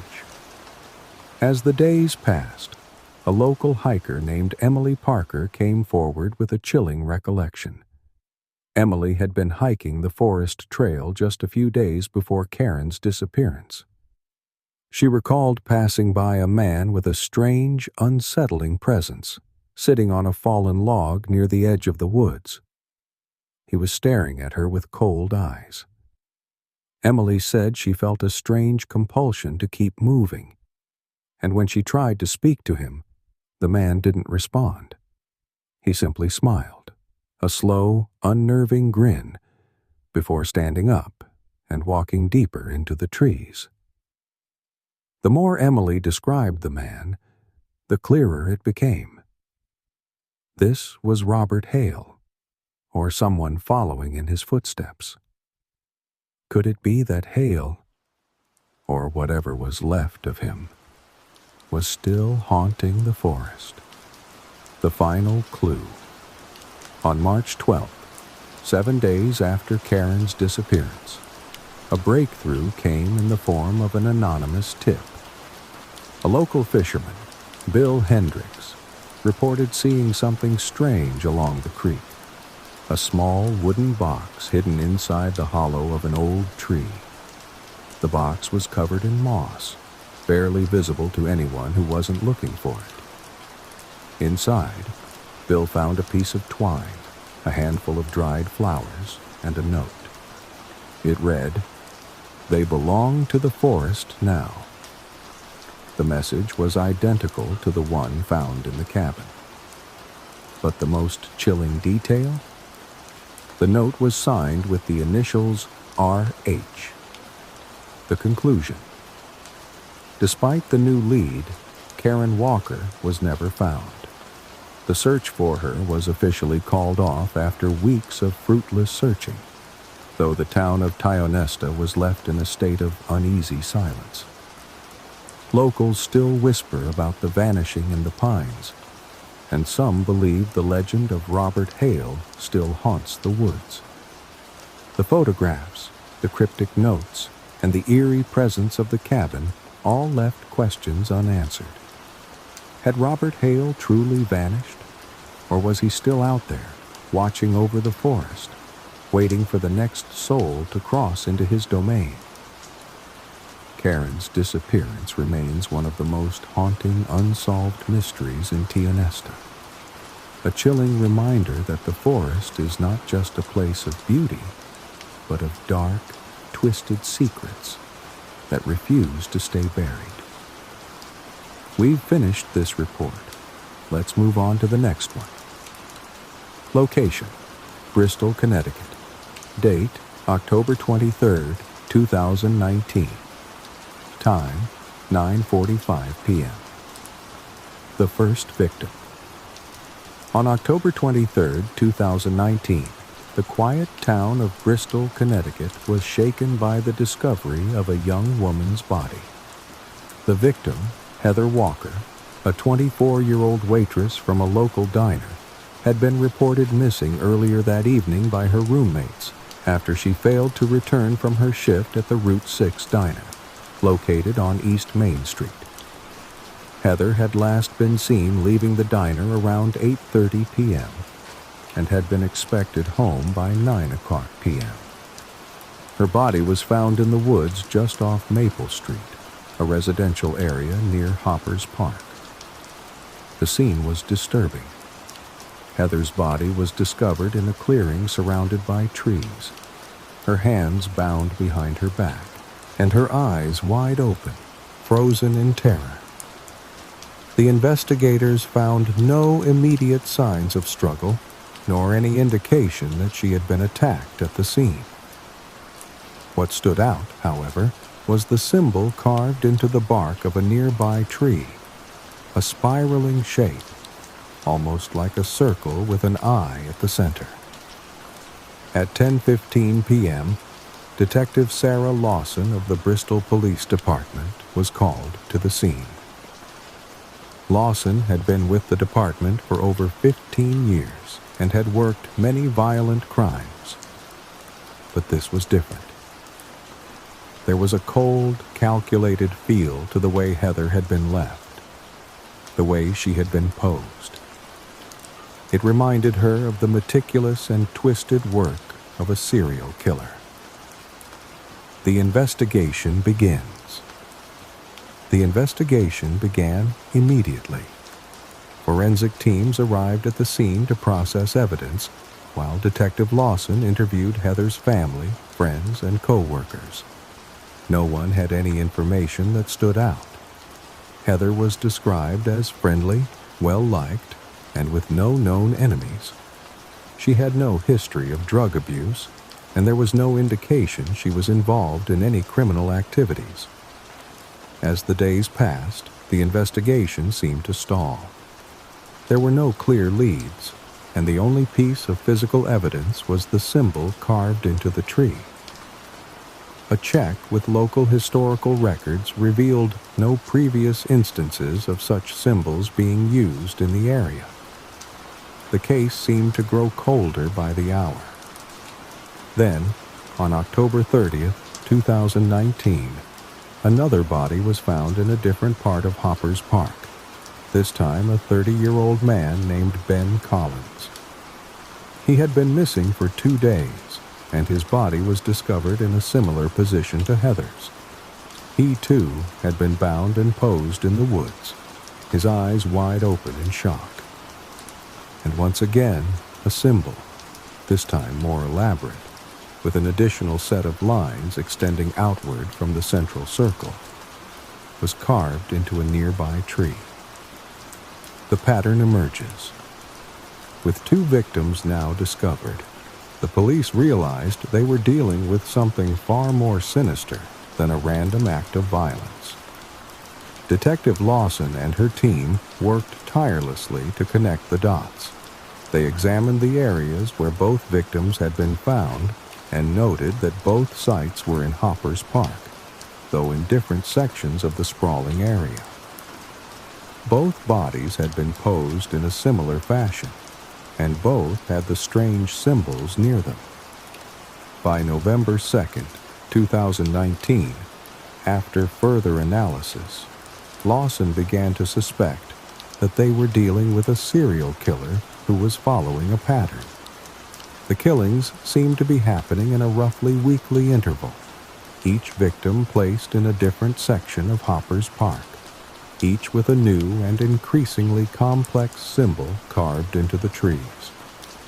The Bristol police had no choice but to start looking at the town's residents. Was it someone who had lived in the area long enough to know the park so well? Or was it someone who had recently come into town?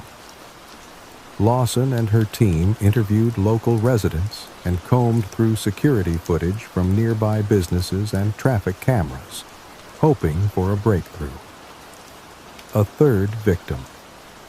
On November 9th, 2019, just a week after Ben's body was found, another victim was discovered. This time, it was Tessa Hall, a 19-year-old college student attending school in New Haven, who had been in Bristol visiting family. She had been missing for 4 days before her body was found in a secluded area near the Bristol Reservoir, a spot known for its isolation and dense woods. As with the previous victims, Tessa's hands were bound, and she had been left with her eyes wide open in a manner that sent chills down the spine of the officers on the scene. Tessa's body, however, presented something new. A more intricate symbol carved into a tree near her body. The spiral shape had evolved into a distinct pattern, with multiple concentric rings and additional marks crossing through the circles.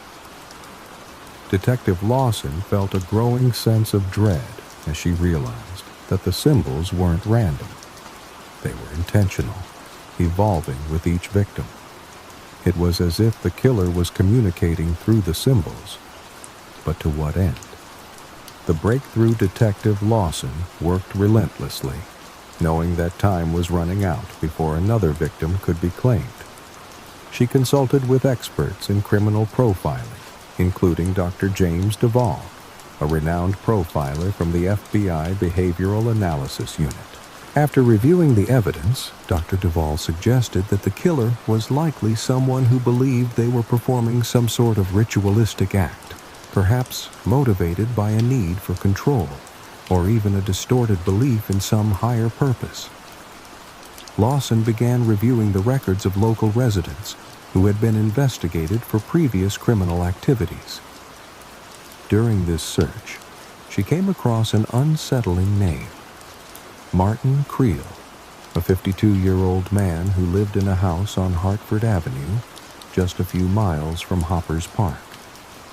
Creel had a criminal background, including a history of violent outbursts and a series of disturbing incidents that had been reported in the years prior. When Lawson's team pulled up surveillance footage from nearby businesses, they saw a familiar face, Martin Creel, walking near the park on the nights when the bodies were found. The timeline matched perfectly, and a search of his home revealed something chilling: several sketches of the symbols that had appeared near each body. The sketches were nearly identical to the ones found carved into the trees. The confrontation. On November 13, 2019, the Bristol police finally closed in on Martin Creel. Lawson and her team arrived at his home with a search warrant, but when they entered the house, they found it abandoned. Everything appeared to be in disarray, as though Creel had fled in a hurry. In the center of the living room, there was a final symbol, larger and more elaborate than anything the police had seen before, sketched on the floor in chalk.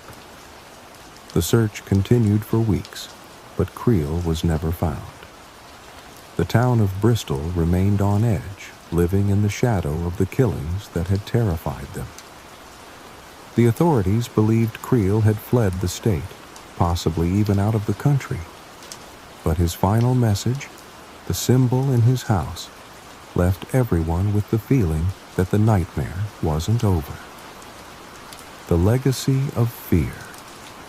To this day, Detective Lawson remembers those 3 victims, Heather, Ben, and Tessa, and the unsettling symbols that linked them. The killer's motives remain a mystery, and despite the investigation, Martin Creel was never apprehended. The case was officially closed in 2020, but the town of Bristol was never quite the same. Residents still talk about the strange symbols that appeared near the bodies, and some say they see the spirals carved into tree trunks when they wander through the woods. Hopper's Park has been abandoned by many, left to be overtaken by the forest, haunted by the memory of the killings and the disturbing mind behind them. And while the police may never know the full story, they cannot erase the shadows that still linger on Maple Street. Thank you to everyone still listening. If you can, please leave constructive feedback below. I would greatly appreciate it. Also, if you could subscribe and like the video to support the channel, it would mean a lot. Let's move on to the next one. The Lost Hikers of Mount Gray. Location: Mount Gray, New Hampshire. Date: January 12, 2021. Time: 7:30 p.m. The disappearance. On January 12, 2021, a group of 5 friends, Ryan Evans, Sarah Mitchell, Jake Foster, Emily Parker, and Mark Thompson, set out for a winter hiking trip on Mount Gray, a popular yet challenging mountain trail in New Hampshire. The trail, known as the Gray Ridge Trail, was well traveled during summer months. But in winter, it could be treacherous due to heavy snowfall and harsh conditions. The group had planned to hike to the summit, set up camp for the night, and return the next morning. The group had driven from Concord, New Hampshire, about a 2-hour drive, and arrived at the trailhead, located at the base of the mountain near Gray Ridge Road, around 9 o'clock a.m. After a quick check of their gear, they began their ascent, knowing the weather forecast predicted a heavy snowstorm later in the evening. However, they were well prepared and confident in their skills. By 3 o'clock p.m., the group reached a small clearing and decided to set up camp for the night, aware that the storm was moving in quicker than expected. As the snow began to fall heavily, they huddled together in their tents and made dinner, all the while exchanging stories and enjoying each other's company. The storm seemed to intensify, but they weren't concerned. This wasn't their first time camping in winter. At 6 o'clock p.m., the storm reached its peak, and the winds howled around them. The snow was so thick that visibility dropped to nearly nothing, but they remained in high spirits. However, by 7:30 p.m., things took a terrifying turn. Mark, who had been checking his gear outside the tent, suddenly disappeared. There was no trace of him, no sound, no footprints, nothing. The group immediately went into panic mode, calling his name and searching frantically within the small area around their campsite. Mark had only been outside for a few minutes, and the storm was too intense for him to have wandered far. After reviewing the evidence, Dr. Duvall suggested that the killer was likely someone who believed they were performing some sort of ritualistic act, perhaps motivated by a need for control, or even a distorted belief in some higher purpose. Lawson began reviewing the records of local residents who had been investigated for previous criminal activities. During this search, she came across an unsettling name: Martin Creel, a 52-year-old man who lived in a house on Hartford Avenue, just a few miles from Hopper's Park. Creel had a criminal background, including a history of violent outbursts and a series of disturbing incidents that had been reported in the years prior. When Lawson's team pulled up surveillance footage from nearby businesses, they saw a familiar face, Martin Creel, walking near the park on the nights when the bodies were found. The timeline matched perfectly, and a search of his home revealed something chilling. Several sketches of the symbols that had appeared near each body.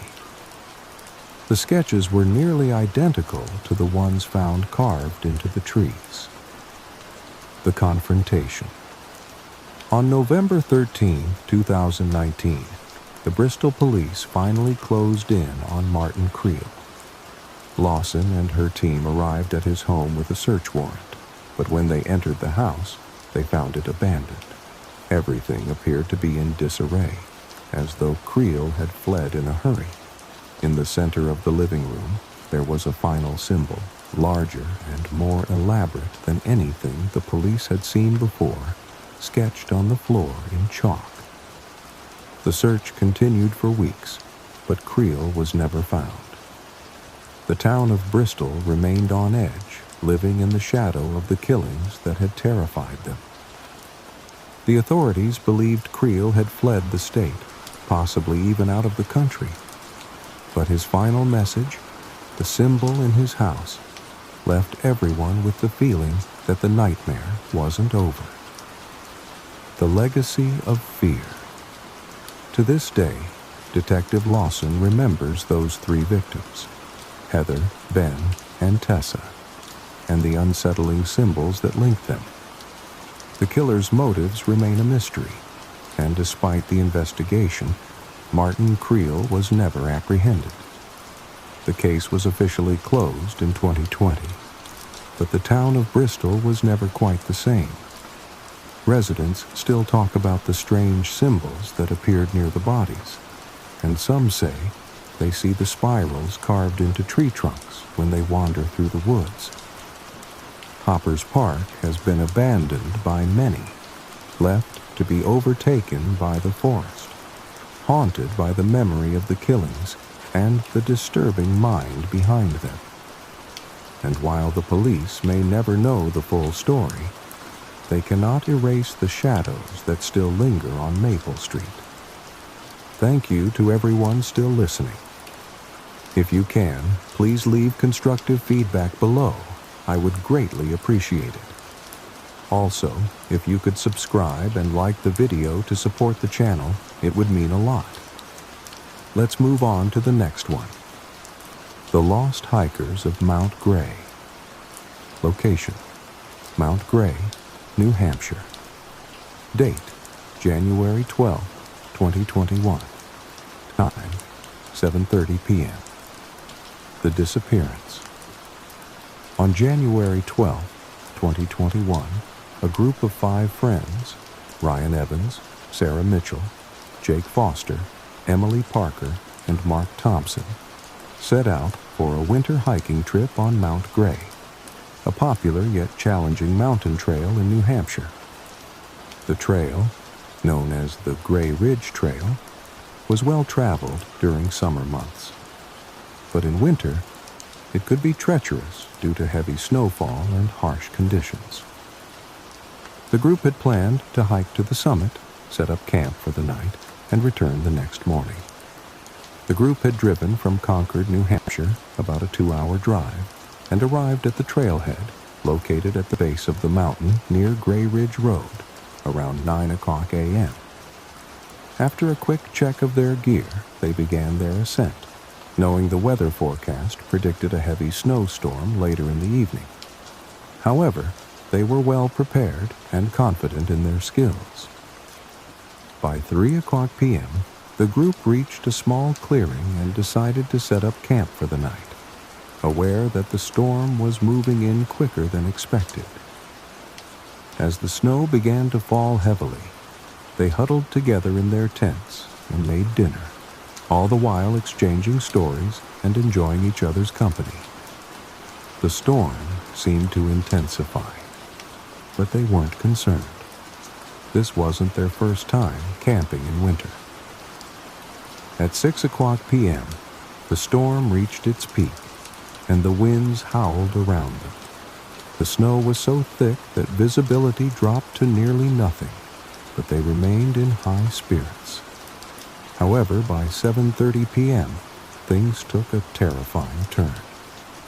Mark, who had been checking his gear outside the tent, suddenly disappeared. There was no trace of him, no sound, no footprints, nothing. The group immediately went into panic mode, calling his name and searching frantically within the small area around their campsite. Mark had only been outside for a few minutes, and the storm was too intense for him to have wandered far. But the eerie notes left behind, the strange disappearance of Mark, and Emily's terrifying final moments continue to haunt those who were involved. As for the remaining survivors, Jake and Sarah, they eventually returned home, but the fear and dread never left them. Mount Gray remains a dark place in New Hampshire, a place where something unknown may still lurk in the cold, silent snow. The mystery of the lost hikers of Mount Gray is one that continues to captivate the town of Concord and anyone who dares to visit the mountain. A tale of horror and unexplainable fear forever etched into the snow-covered hills. We've finished this report. Let's move on to the next one. Location: Highway 83, near Uvalde, Texas. Date: April 3rd, 2019. Time: 11:45 p.m. The disappearance. On the night of April 3rd, 2019, a chilling incident occurred on Highway 83, a long, desolate stretch of road that cuts through the heart of Uvalde County, Texas.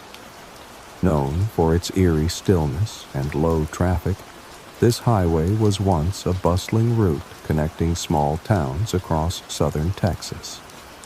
But lately, it had gained a sinister reputation, one fueled by strange disappearances, unsettling stories from locals, and tales of an unexplained phenomenon that many dared not discuss.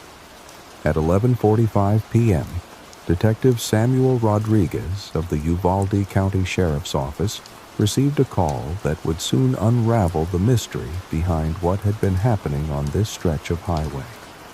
The call came from Martha Jenkins, a local woman who had been driving home alone after visiting a friend in the nearby town of Eagle Pass, about 45 miles west of Uvalde. Martha had been traveling northbound on Highway 83, her headlights slicing through the dense darkness. Martha told the dispatcher that she had seen something strange. A car parked off to the side of the road, its headlights dimmed, as if abandoned. Curiously, there were no other vehicles on the road. As she slowed down to get a better look, Martha's car began to sputter and lose power, eventually coming to a stop. The air inside her car grew heavy, and she said she felt an overwhelming sense of dread. She swore she could hear faint whispers coming from the woods nearby. But when she looked toward the trees, all she saw were shadows. Frantic and terrified, Martha immediately called 911. The dispatcher tried to calm her, asking her to stay inside the car and wait for help. But when Deputy Carlos Vasquez arrived at the scene, he found Martha's car empty, her phone still on the front seat, and no sign of her. The eerie quiet of the night only added to the strangeness of the situation. The parked car was gone, and there were no signs of a struggle or footprints leading anywhere. The investigation. At 2:30 a.m., Detective Samuel Rodriguez arrived on the scene. He had been briefed by Deputy Vasquez and immediately began to examine the area. The stretch of Highway 83 where Martha's car had been found was bordered by dense woods, known for their thick brush and difficult terrain. The road was so isolated that it was almost impossible to imagine anyone being around for miles. Rodriguez noted that there were no tire tracks near where the car had stopped and no evidence that the car had been there for long. Everything seemed out of place. A single tire mark, barely visible in the gravel shoulder, caught his attention, leading him to believe the car may have been pushed off the road. But why would someone do that? The detective decided to search the nearby woods. As he entered the brush, a strange sensation overtook him, a feeling of being watched. The hairs on the back of his neck stood up, and the silence around him felt suffocating. After a short while, he found something in the underbrush, an old torn piece of fabric, and a faint trail of footprints leading deeper into the woods. The trail was odd, as it didn't seem to follow any natural path. The footprints were uneven, almost as if the person walking had been stumbling, yet the prints stopped abruptly. There was no indication that the person had gone anywhere after that. The deeper Rodriguez ventured, the colder and more unsettling the air became. He felt as if the forest was closing in on him, and there was an overwhelming sense that something, or someone, was just out of sight. The detective decided to call for backup, but before he could do so, he noticed something that chilled him to the bone, a figure standing in the distance, between the trees. The figure was tall, draped in a dark cloak or tattered clothing, and appeared to be watching him. Rodriguez called out, but the figure didn't move. As he took a step closer, the figure suddenly vanished, disappearing into thin air. This wasn't possible. He had seen it with his own eyes. At 4:15 a.m., the first signs of daylight began to break through, and the temperature dropped even further. Rodriguez and Vasquez called in a search team to assist in a wider sweep of the area. The search continued until noon, with no sign of Martha or any further clues. It was as if she had vanished into the ether. The haunting of Highway 83. Over the next few days, local residents began to recall similar stories. Longtime residents of Uvalde County spoke of the Vanishing Highway, a stretch of road that was infamous for strange occurrences. A few elderly people spoke in hushed tones about how, decades ago, people had gone missing in the area without explanation. They claimed that on certain nights, travelers could feel an unshakable presence nearby, like they were being watched by something not of this world. No one had ever been able to explain it, and the local authorities had always chalked it up to wild rumors. But after the disappearance of Martha Jenkins, things started to change. Detective Rodriguez dug into the local history and found some unsettling facts. In 1973, several unsolved disappearances were reported in and around the same stretch of Highway 83. These disappearances were tied to a string of unexplained deaths in the surrounding area, which locals believed were connected to an old abandoned ranch near the highway. The ranch, once a prosperous cattle farm, had been shut down following a series of gruesome murders in the 1940s. The murders were never solved, and the ranch had been abandoned soon after. Over the years, rumors spread that the land was cursed or haunted by the souls of those who had died there. But it wasn't until April 7, 2019, that a major break in the case came.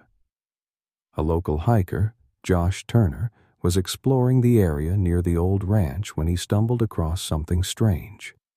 Just a few feet off the main road, near the old stone gate of the ranch, he found a hidden underground cellar. Inside, he discovered a series of old photographs, personal items, and a single rusted key. The key didn't match anything in the area, and after further examination, it was linked to a locked room in the abandoned ranch house. When authorities opened the door to the room, they found evidence of ritualistic practices, old symbols, strange markings, and what appeared to be remnants of offerings made to unknown entities. The conclusion: Martha Jenkins was never found, but the mystery surrounding her disappearance only deepened with the discovery of the hidden room. The connection between the ranch's dark past and the recent disappearances on Highway 83 could not be ignored. The more Rodriguez investigated, the more he began to believe that the highway was cursed, that something malevolent lurked in the woods, something tied to the land's violent history. Although the case was officially closed after several weeks, the residents of Uvalde County still speak of the cursed stretch of Highway 83. The disappearances, the haunting sightings, and the chilling feeling that one gets when traveling through the area remain unsolved. The locals say that at night, if you drive down Highway 83 near the old ranch, you might catch a glimpse of a shadowy figure standing by the side of the road, waiting for the next traveler to pass by Detective Rodriguez, now retired, still won't talk about that night. And to this day, people avoid the road after sunset, unsure whether it's the ghosts of the past or something far darker that haunts Highway 83. We're heading towards the end. We have one or two more cases ahead. I hope I've provided what you were looking for. I'm working on improving, and I hope you're here with me on this journey. Let's keep going. Location: Albuquerque, New Mexico. Date: October 22nd, 2020. Time: 10:30 p.m. The discovery of the game. On the evening of October 22nd, 2020, a strange and unsettling event occurred in the heart of Albuquerque, New Mexico. The incident began when Detective Olivia Martinez received an unexpected call from the Albuquerque Police Department. It was a report of a missing person, Ryan Walker, a 28-year-old local man who had recently moved back to Albuquerque after several years of living in Denver, Colorado. Ryan was last seen at his apartment at 421 Eubank Boulevard NE, a quiet residential area near the Sandia Mountains, at around 9:15 p.m. His roommates had said he was acting strange that evening, mumbling to himself and becoming increasingly distant. He had locked himself in his room and refused to speak to anyone. After hours of silence, his roommates began to worry and broke into his room only to find it empty, the window open, and a strange object sitting on his desk, a worn-out, vintage board game. The game was an old, unused relic of the 1980s called The Phantom's Curse, a game that, according to its box, had been designed to bring haunting challenges to its players. No one had seen it in years, and none of Ryan's roommates had ever seen him play it before.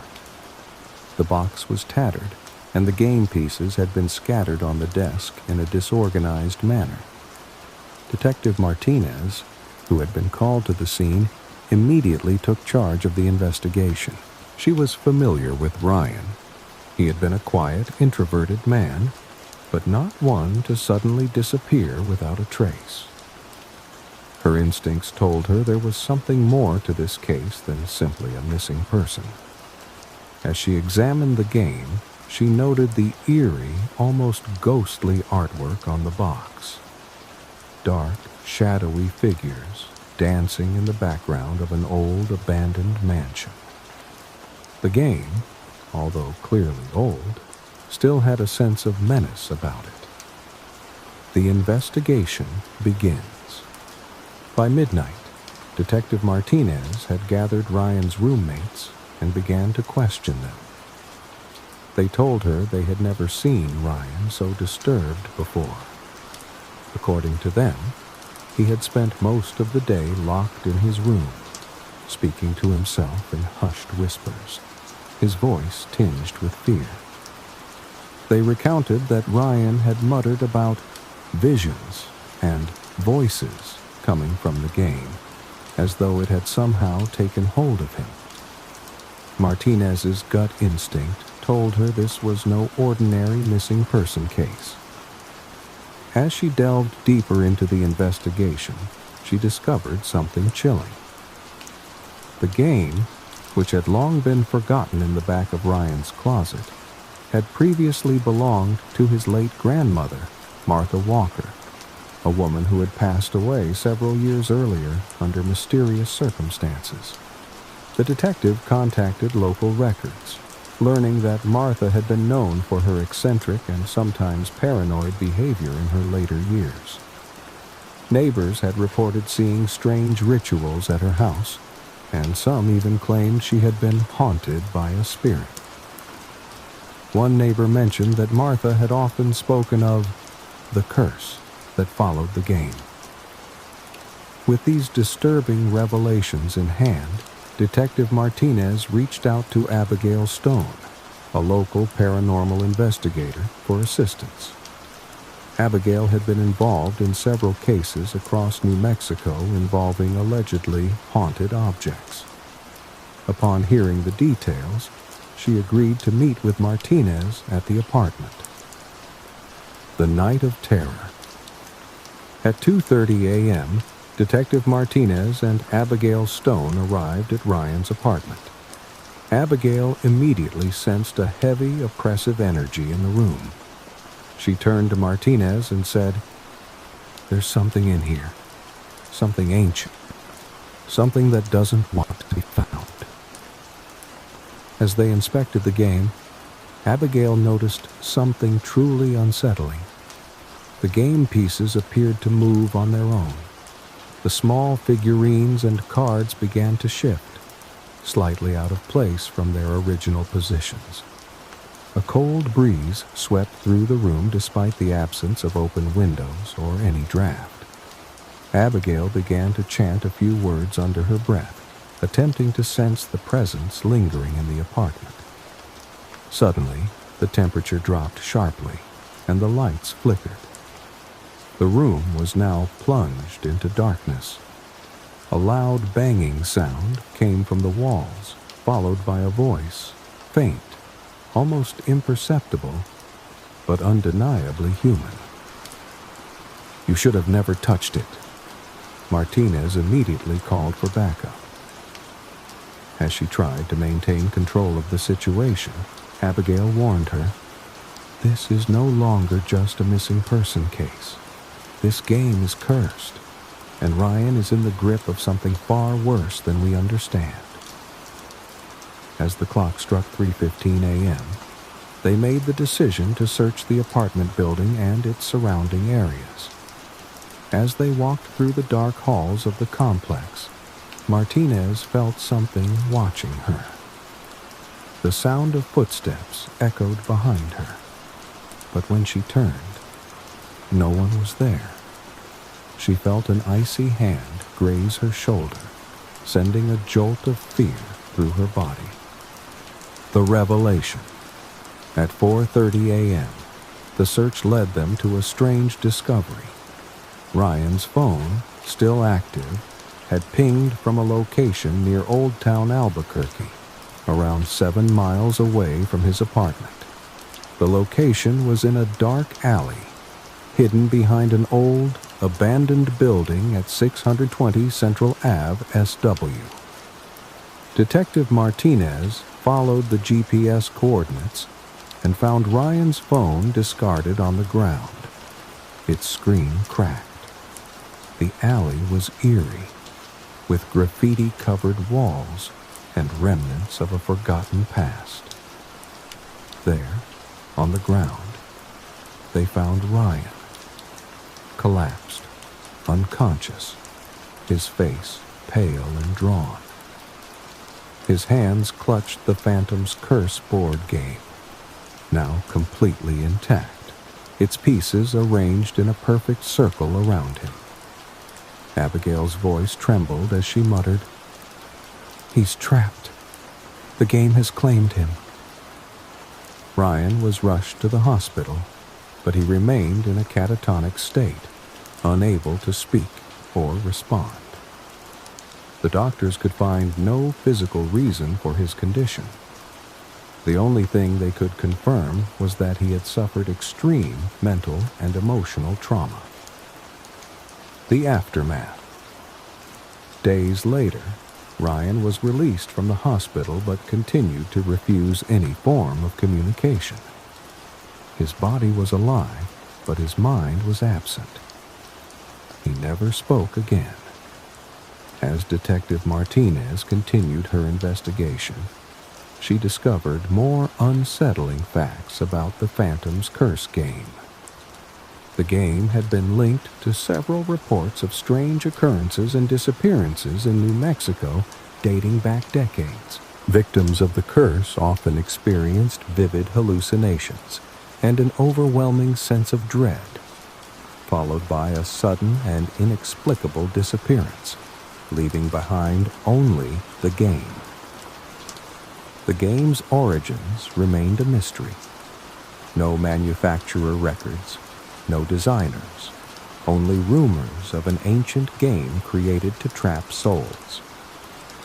Some locals speculated that the curse was tied to an old legend about a mansion on Highway 66, just outside of Albuquerque, where it was said that a game of life and death was played among the mansion's final residents.